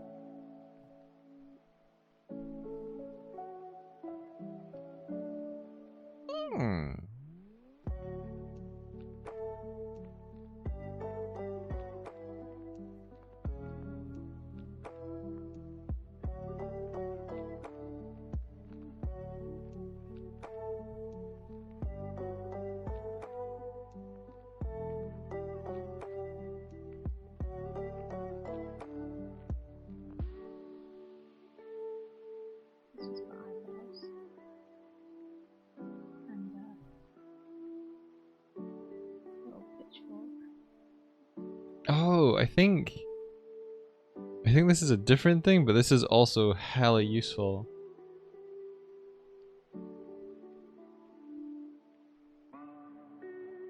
Wait, that's not a spell card. I'm drawing a monster. What am I doing?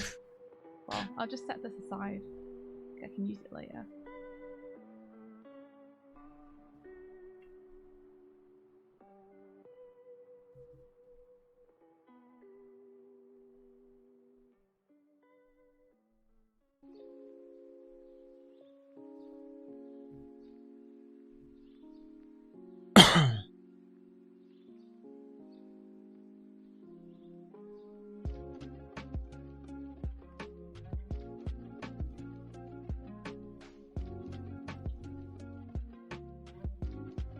Yeah, so the roll tile thing I think is like what you're thinking, where you're like, if you have a bunch of tiles set up, it can kind of create this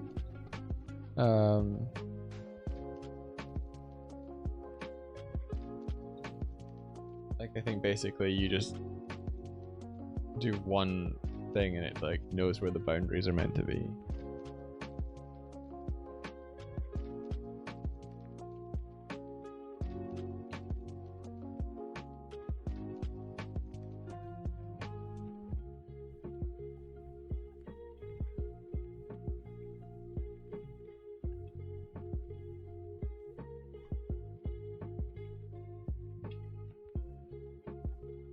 But like, it'd be cool if we could save cards as like, you know, 0 is floor, 1 is wall, 2 is pool, and it just generates the art for us. Essentially, that's later though.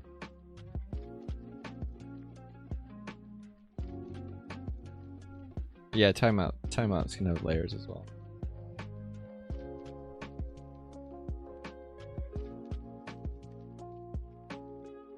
Well, what I was trying to think on is we have one grid here that is the whole thing. Whether it would be better to create a new grid per card, or whether it would be better to add cards to an existing grid. So like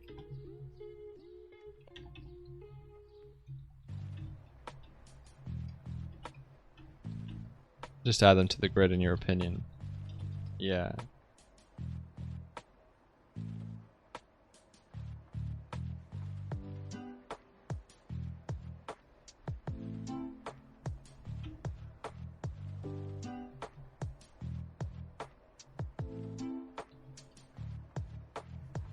What's the biggest size dungeon you can get? I guess until you run out of tiles. Yeah, it's pretty much until you run out of dungeon cards at the moment.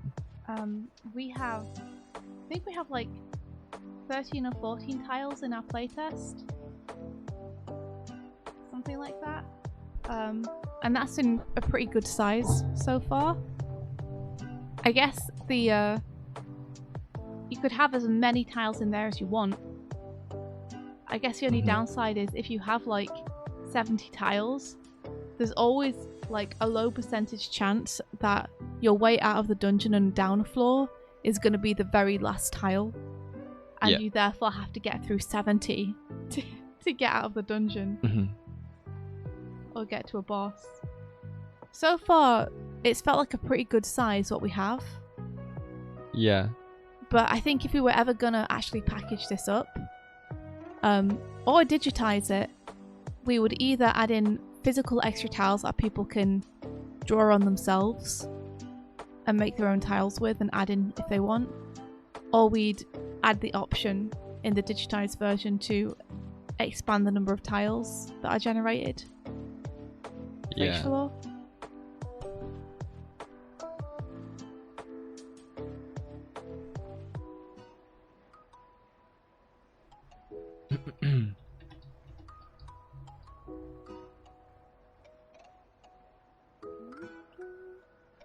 It doesn't super matter,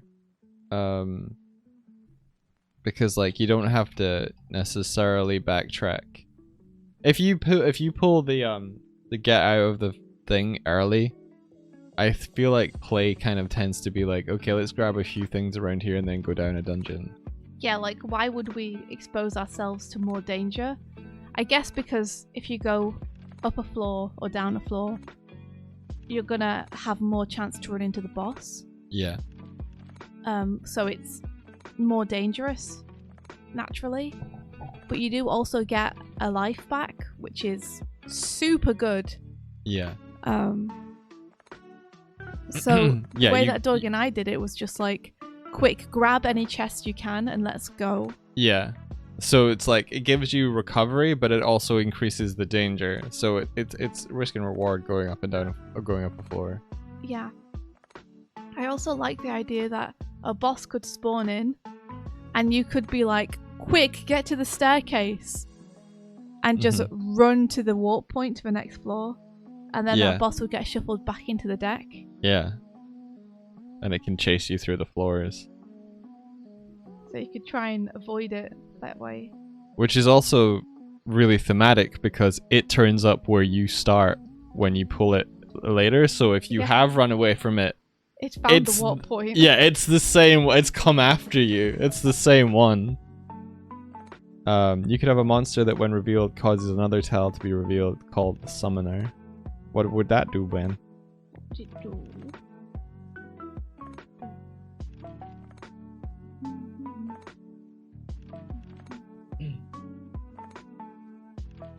Makes more sense. Just have it over to one side. Then I have more room for my descriptions. It would activate more monsters. Yeah, that's pretty. I like that. You activated my monster card. I think you should have no reward, only risk, more stress to the player. Only stress. No, okay, so we managed to play through like 3 floors and never pull a potion to Yeah. heal India I didn't pull a single potion somehow. the entire time, and I was down to like, at the end, I think I was down to 2 letters. I literally had like an E and an O. I was entirely dependent upon whatever we had in our box of holding to make words.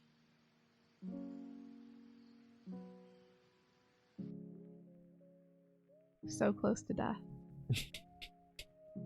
Mainly because of like the fact that we would flip over map tiles and they would have a monster in them which would be a turret, and it would just immediately just lacerate me with an arrow. It'd get you.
There he is.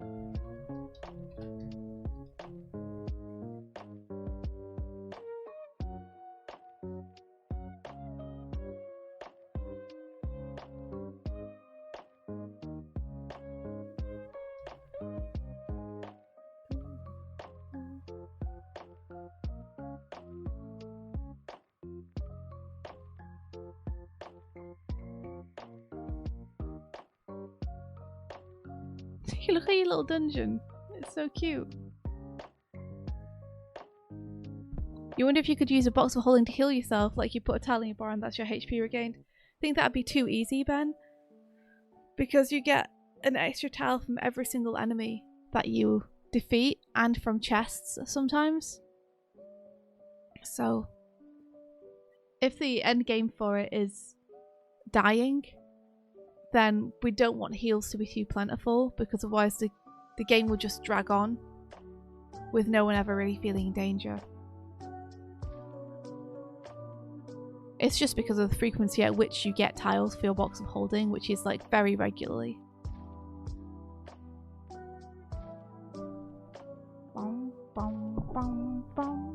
So I'm assuming in Unity logic, like you should have, you know, this is your, you wouldn't put your characters into the bridge, you just have them move around. Oh, you're asking the wrong person, Doig.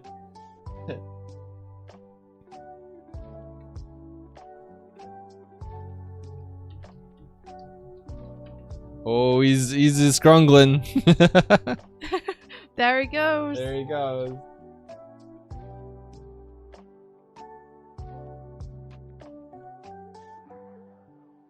Let's see. Ben says, I played a game called Desktop Dungeons, cool name, where when you reveal the board, you regenerate HP. But if you have any unkilled monsters, they also regenerate HP when you reveal. So there's no more board left to reveal, there's no more HP to regen. That makes sense. We have something a little like that, except we do it with score, where if there's any monsters left undefeated when you go up a floor, you reduce that from your score. Yeah. Currently, the mechanic is you're trying to get a high score. Yeah. Before you croak. Before you croak. So you're trying to, like, beat your last high score. See, so this is the current GDD, and I have in here somewhere a list of spells. So, ADHD Rex, there's scope for the game to be cooperative, and there's scope for the game to be competitive. You could just decide that rather than adding up your score at the end, that you keep your scores separate. Yeah. And whoever scores most wins. You could totally play it that way. It's just not designed that way. So the best strategy for doing it if you want to play competitively is actually just to try and let your partner die as quickly as possible so you can get the most points, which de-incentivizes you to use things like the buff cards, which are things which we've put into the game to encourage cooperation. So some of the mechanics won't gel completely with it because things like buff cards kind of become something you don't want to use. Well, but you could totally do it. Yeah, I think that having it be first player to die ends the game incentivizes keeping your competitors alive. Well, no, because if winning the game is just getting a higher score than the other person, well, if they have the high score, then let them die, and then you can go and get all the score. Yeah, I guess so. No, but oh, you mean it will still end the game? It still ends the game, dies. yeah. But yeah. you can either total up all the points together, and that's the group high score, or I think there's scope for us to be like competitive. Your individual scores. So as soon as someone dies, that's the end of the game. Calculate their scores, who won. Yeah, no, you're right. There is totally scope to do it like that. I hadn't thought about the fact that because the game still ends when one person dies, if that person has a higher score, you are incentivized to keep them alive so you can beat them. The inverse of that is if you have the high score, you can die and end the game and win. That's true. So maybe there should be like you lose 100 points for dying or something. I don't know, man. I don't know. It's a golden snitch of a thing. One person just charging his dungeon trying to get slimes to hit them, the other player being like, no! It's like, well, I'm done. I'm sad that I can't paste this table that I made into my document. I'm just going to do it the super cheap way and just screen grab it and then put it in properly when I make the proper instruction manual. This is just a draft, so I'd probably make the final one in Photoshop when I know what I'm going to say, because that'll be much easier to make tables and stuff in. So yeah, just imagine. There might need to be two pages for that, I'm not sure. Ben suggests you could have players respawn on the next floor. I don't know, I'm kind of against respawning. To me, if the game ends when a player dies, then if you just add in regeneration, revives, and it could respawns, go on for a long time. We don't want to monopoly this. You kind of this. lose the point of playing the game. Because it's like you can just go forever. You know, it reduces the desperation of you being about to die. And I like the moments when you're about to die and you're fucking panicking. India likes it that, okay, so in our current deck, okay, there's a monster card pile that you draw from every time one of these like M's appear on your tile. You like draw a monster card and put it down. Okay. In our monster deck, on the back of the boss cards, it's a huge B, and India loves the moment where you've drawn a monster card and you can see that the next card that you pull is going to be a boss. She loves the time between pulling that previous monster card and knowing that like this boss is coming. And it played out and it was beautiful. We strategized. We tried to come up with a plan, and it was quite a good plan. And then Doig flipped a tile and there was a monster right in front of him. And it fucking killed, like, wait, yeah. No, we ended up not putting it there. We ended up not putting it to there. be there. Yeah. So we made that made it just a rule, but it was very funny at the time. So let's see. I do get what Ben's saying though.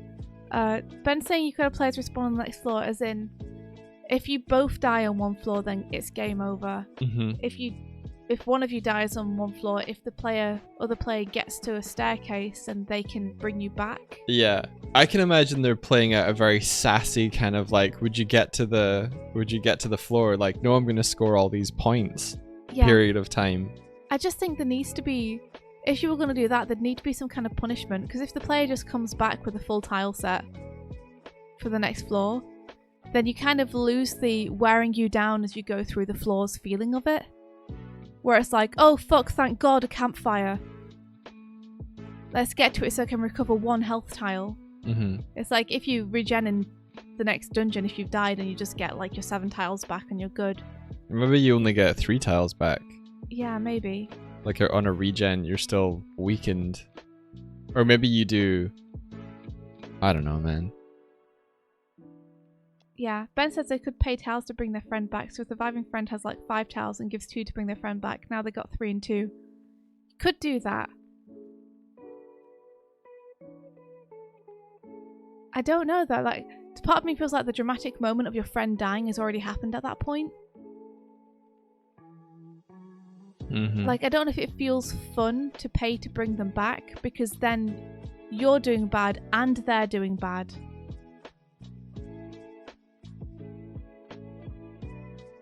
Rather than just being like, okay, game over, do you want to play again? Or you get the 1 tile by default when you go down forest. The new friend comes back with 1 HP. 1 HP. I have I think I would give them 3 at least, because you can still do a little bit with 3. Yeah. But you still feel the pinch. Because you can still use Bag of Holding to put it up to 4 to 5, but then you were like, the thing with the Bag of Holding is it's finite and it doesn't regen until you get like defeat monsters or open chest. Banana Mango Bango says, how do you guys randomly generate dungeons? It's a physical card game, right? It is, but we basically made like 10 tiles which had a 4x4 grid on them, and then we just blanked out a different bit on every tile, and then we shuffle them together and deal them face down, so you never know what you're going to get, and it's different every time. Yeah. And the rotation of the cards, you can also put it down in any rotation you want, so there's like a bunch of different combinations you can have with it. You can also flip cards in any direction. Like, the thing you can't do is look at what the result of the flip is going to be, but you can choose whether to flip it vertically or horizontally, so you get to kind of have a little bit of choice there. Because the card like the dungeon map card itself works in any rotation of 90 degrees. So you can kind of like, each dungeon map can be put down in 4 different ways, 4 different directions. Yeah. And then when you combine that with all the other possibilities, there's a ton of them.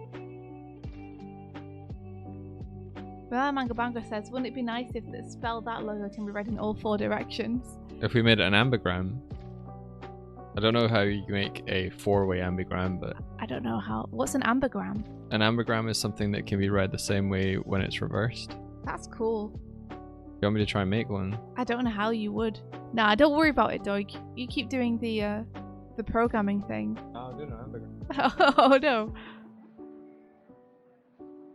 Well, at least it'll show me what one is. It sounds cool. Let's see. Benry Paint says the deck in Magic that relies on you getting your health as low as possible because you win through a creature that gets stronger as your health depletes. So it's a cool balancing act between getting yourself as low as possible but not low enough that they kill you. Yeah, that is cool. I like that. I love mechanics like that where they reward, like, risk. Like, there's a nice one in Deltarune where it's kind of like a bullet hell game almost. And you can use TP to cast spells on your turn. And when you're playing the bullet hell sections and you graze enemy bullets, which means you get super close to them but still miss them, that ups your TP and gives you the points you need to cast the spells. So it like rewards you for playing it on the edge and kind of getting close to the enemy bullets, which I think is really cool.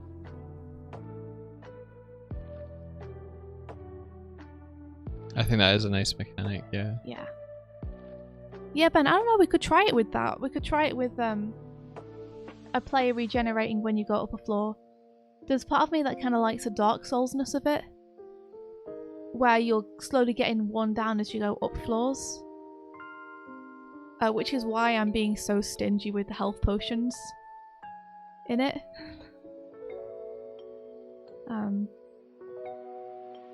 Because I think I personally would prefer a shorter game with the players telling a lot of stories about what happened in it than a longer game that feels more even and with less threat, because there are more options for the players to recover health and come back. Like, I'm just the kind of person where I'd rather a game be cut off early while it's still fun than end up becoming less exciting because it's gone on for too long. So I kind of like giving players very limited options that force them to make choices that may not benefit them. I don't know how to say it.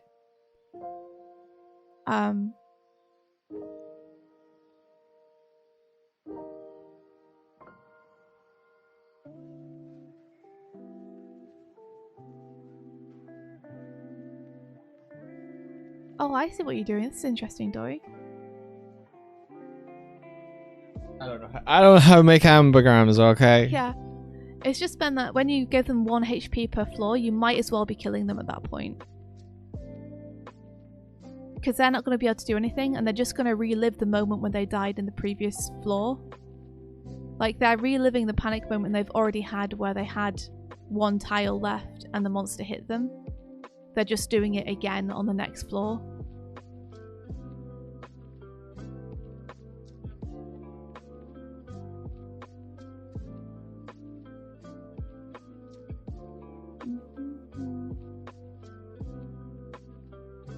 Banana Mango Banger says, speaking of Souls games, do the players get a dodge card where if you play at the right moment you get rewarded? Not currently, though you do get shield cards in the treasure deck, where you can play it to negate an enemy attack. And you can either decide you want to save those up for the boss, or you can play it to maybe get past a arrow trap strategically without getting any damage, or you can just use it if you're about to be bonked by something you don't want to get bonked by.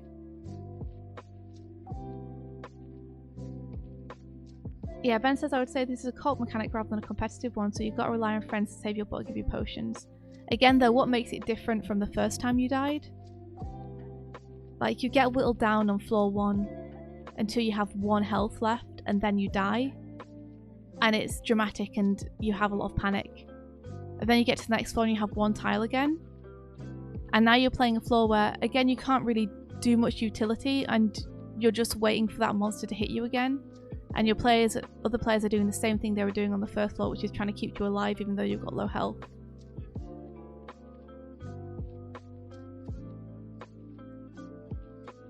Just waiting for that potion drop, you know?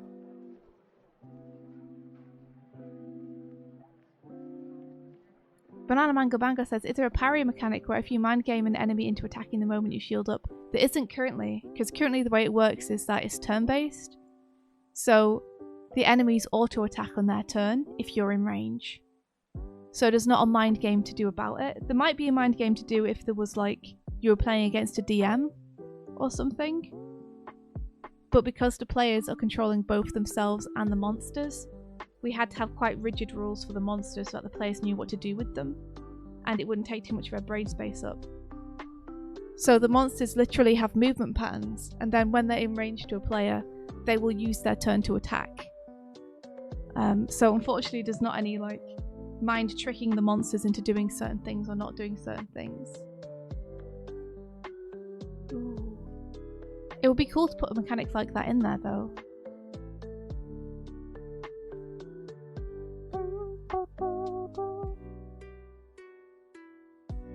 Banana Mango Bango says, Doig, there's free ambigram generators online. Oh, is there? Really? Ooh. Alright. Let's have a look. Doig is searching.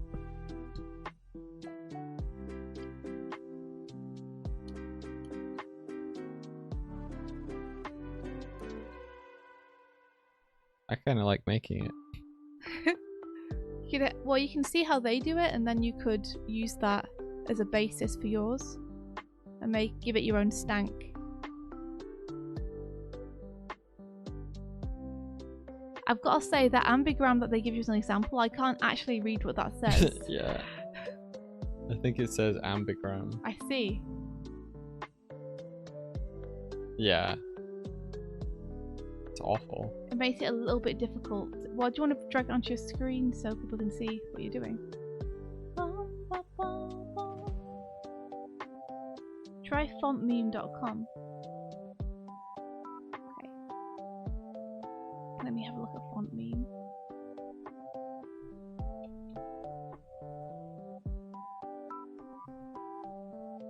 Fontmeme.com.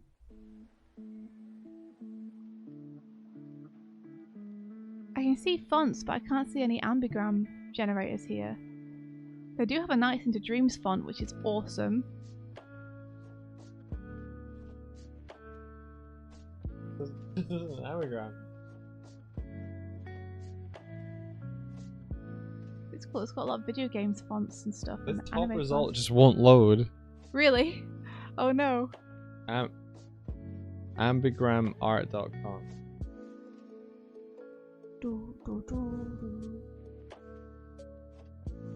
Speltbat. Speltbat's a pretty cool name too.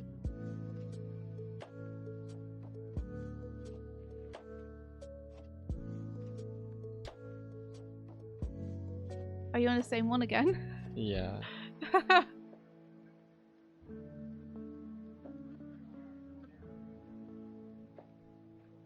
Never mind.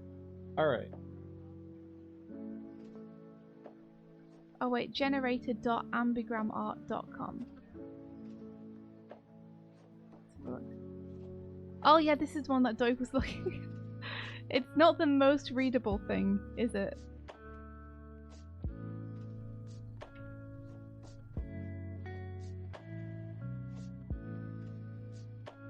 It's not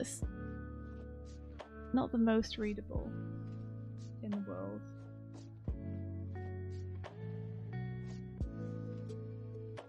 It does look fancy and rune-like. However, I'm not sure anyone's going to be able to actually read it.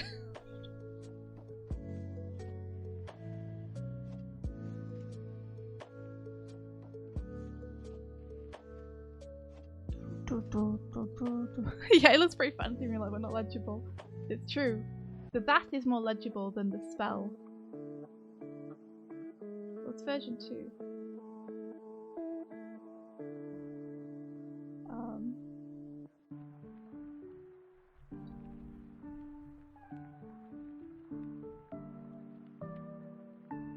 Oh, it's the same.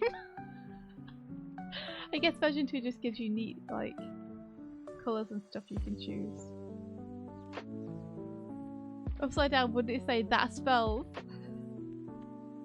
Yeah, it would! You're right! I didn't even think of that. Amazing. Incredible. Beautiful. Stupendous.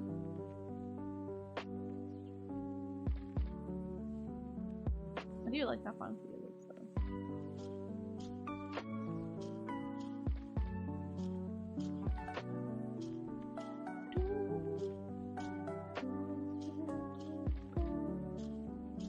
So I guess now we have spell cards. We also need to have things like monster cards, which feels like it should come before spells?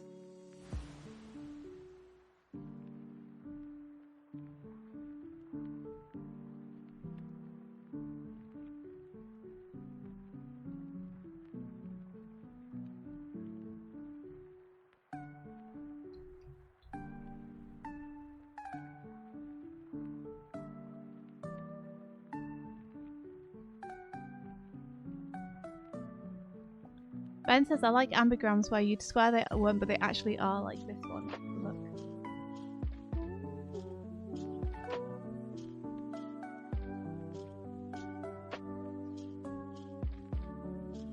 Oh, that is cool. Hell. Welcome to hell.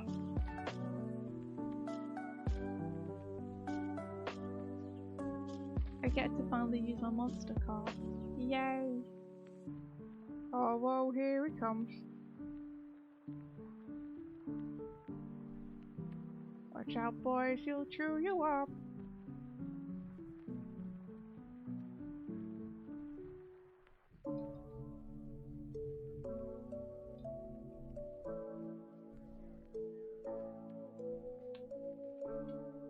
Okay.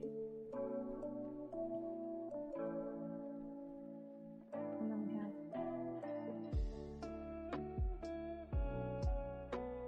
fake weak to fire.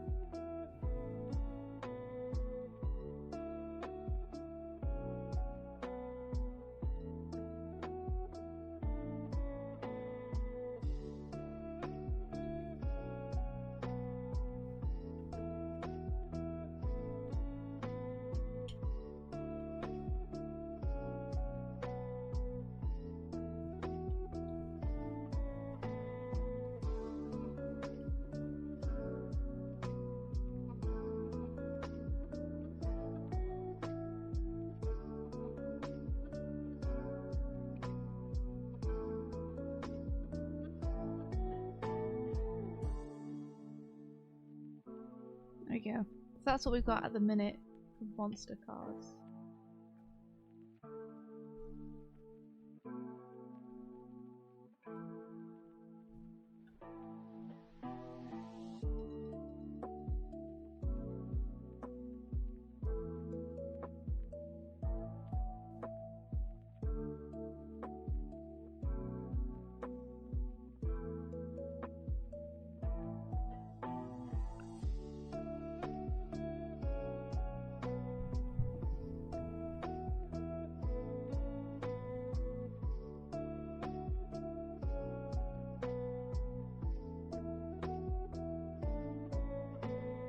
Yeah. kind of. Yeah. You are missing an L as well, says Planet Chaos. Oh. Fuck. Spell it that. You're right. Shit. How did I even fucking miss that? Alright. Never mind. Missing an L, Doig. Take an L. Take an L. Take an L, Doig. Fuck.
Might have to find these on the next page.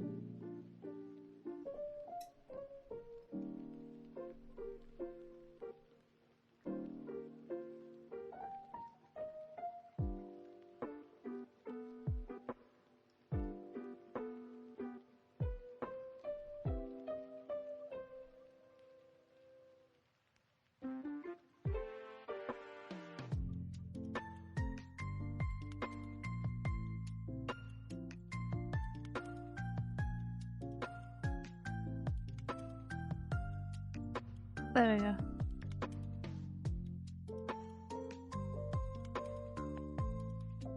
We've gone over time, but that's okay because you get to stay in bed more. Year of competence. To be fair, we started at 9, which is like way later than we should have. So that's our bad. That's our B. We're meant to be starting at 7. And we will do that tomorrow. But today, no. Not today.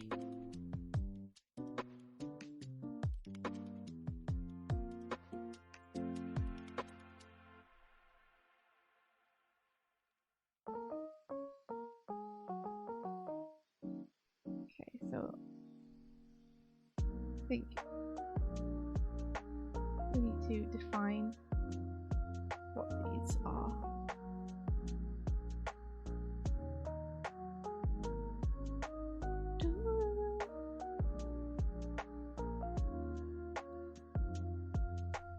Monster cards also come in a variety of forms.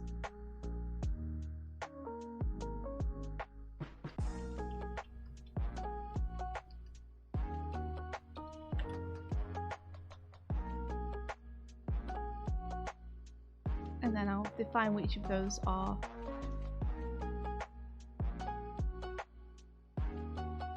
I don't think I need to define it with spell cards. I think they're pretty self-explanatory. But I think I do for the monsters.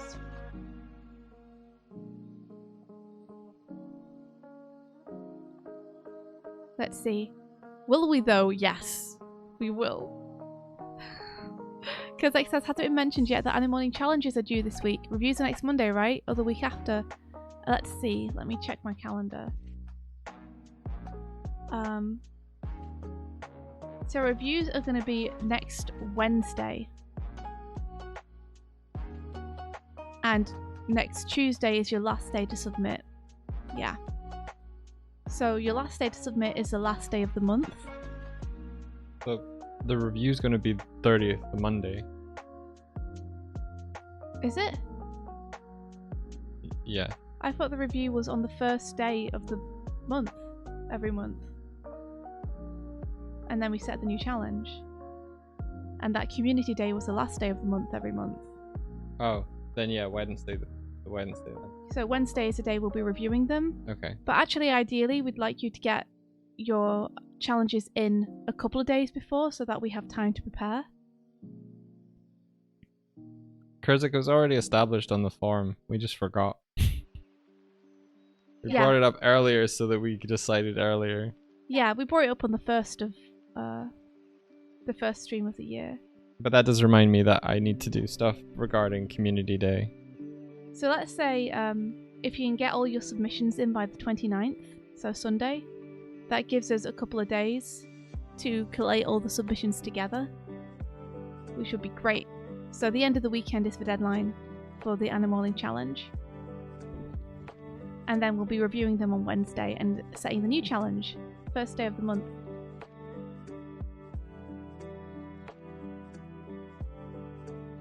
So yeah, wahoo!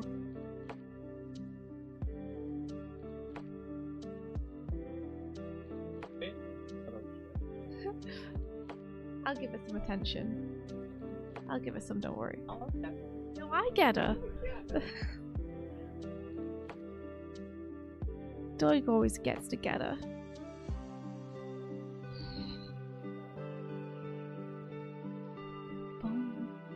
I'm gonna have to head off, Ski, though Doig is welcome to continue streaming. Okay. How did you find developing Unity so far today, Doig? I didn't get far. Well, tell me what you did, because I've been with my nose buried in this, the planning for this, what do you call it? Manual. Mostly it was just trying to work out how to get like the different cars together, and I added some new tiles to the tile set so that we could have things where there are T-junctions. Yeah. And then added those and added the back of the card. That's pretty much it. And just doing a little bit of thinking on whether to store cards as their own grids or whether to add cards to an existing grid. I think I'm going to go the existing grid potentially. Are you going to method. keep working on this? Yeah, I think so. Ooh, off that's stream. exciting. Yeah. Do you think there's anyone who might be able to help you figure this kind of stuff out? Possibly. I don't know anyone who's used Unity like this. Ack, potentially, might have some ideas. Possibly. Thor might even have some ideas. Who we're about to raid. He'll probably just say, why aren't you making it in Game Maker? Why aren't I making it in Game Maker? I don't know. Fuck, I could be making this in Game Maker. Would that be easier? I don't know. But well, then why are you saying fuck? because it's specifically for like, usually people are making 2D tile based things in Game Maker. Is it? Yeah. If you'd have to learn a whole new system to do it though, then... I have to learn a whole new system to do it in Unity as well. Yeah, but you know the language of Unity. A little bit more, yeah. Look at this! Look at this! That's so cool! That's cool.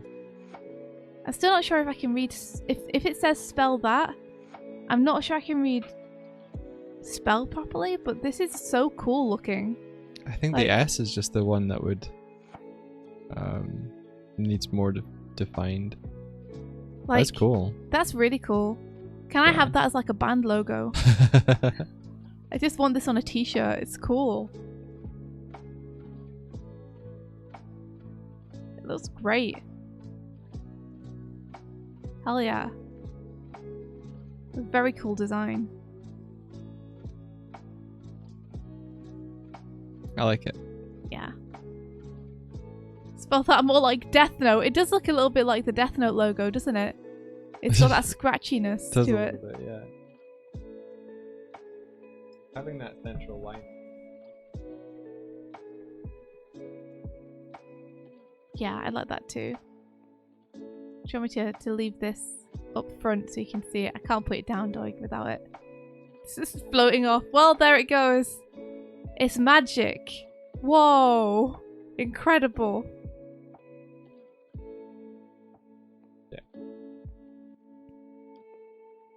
Kevlar says, I drew a thing but not at the computer to show. I loved doing ambigrams as a kid. That's so awesome. If you want to, like, you feel free to tweet at us or anything. Cause like, do you want to go?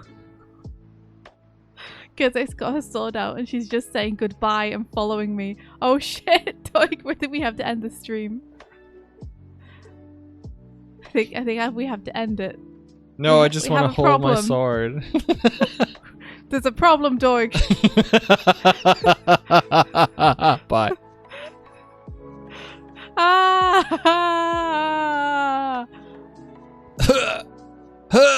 I saved you. I've saved you. I'm saving you. Back. No, you can't stop them. Oh jeez. Oh no. They're too powerful. You made them too powerful. No. No. Ah! Doig, I'm feared. I'm feared. Ah! I made them too fast. I'm trying to line Martina up with your head. Yes. I'm out of here. You're so slow, Doig. What'd you be? Oh, I'm gonna get you. You're so slow. I'm not slow. You are too. I'm motion challenged. Yeah. All right, I guess we better head off and go and see Thor. Goodbye. And I'll grab some brunch. For me? No, for me. Okay. And thank you very much, guys, for being here and just hanging out with us while we're doing game jam stuff. And thanks for all the suggestions as well. From everyone in chat, from Ben. Like, we really appreciate it. And it's cool to try and think about how to do things differently. Or like what we could add or change. Yeah. I hope we can get a prototype working soon, because I'd kind of love to play with some of you guys in chat and see what you think. Yeah, I think that'd be really cool. Yeah. I think that'd be the true test, is to give it to a bunch of our friends and just be like, let us know what you don't like. Can like, you play what wasn't this? fun for you? Alrighty. Thanks for joining us this morning. And until next time May the rest of your day be filled. with adventure. Take care, everyone. I'm gonna go talk to Thor. Cool. Bye. Bye bye.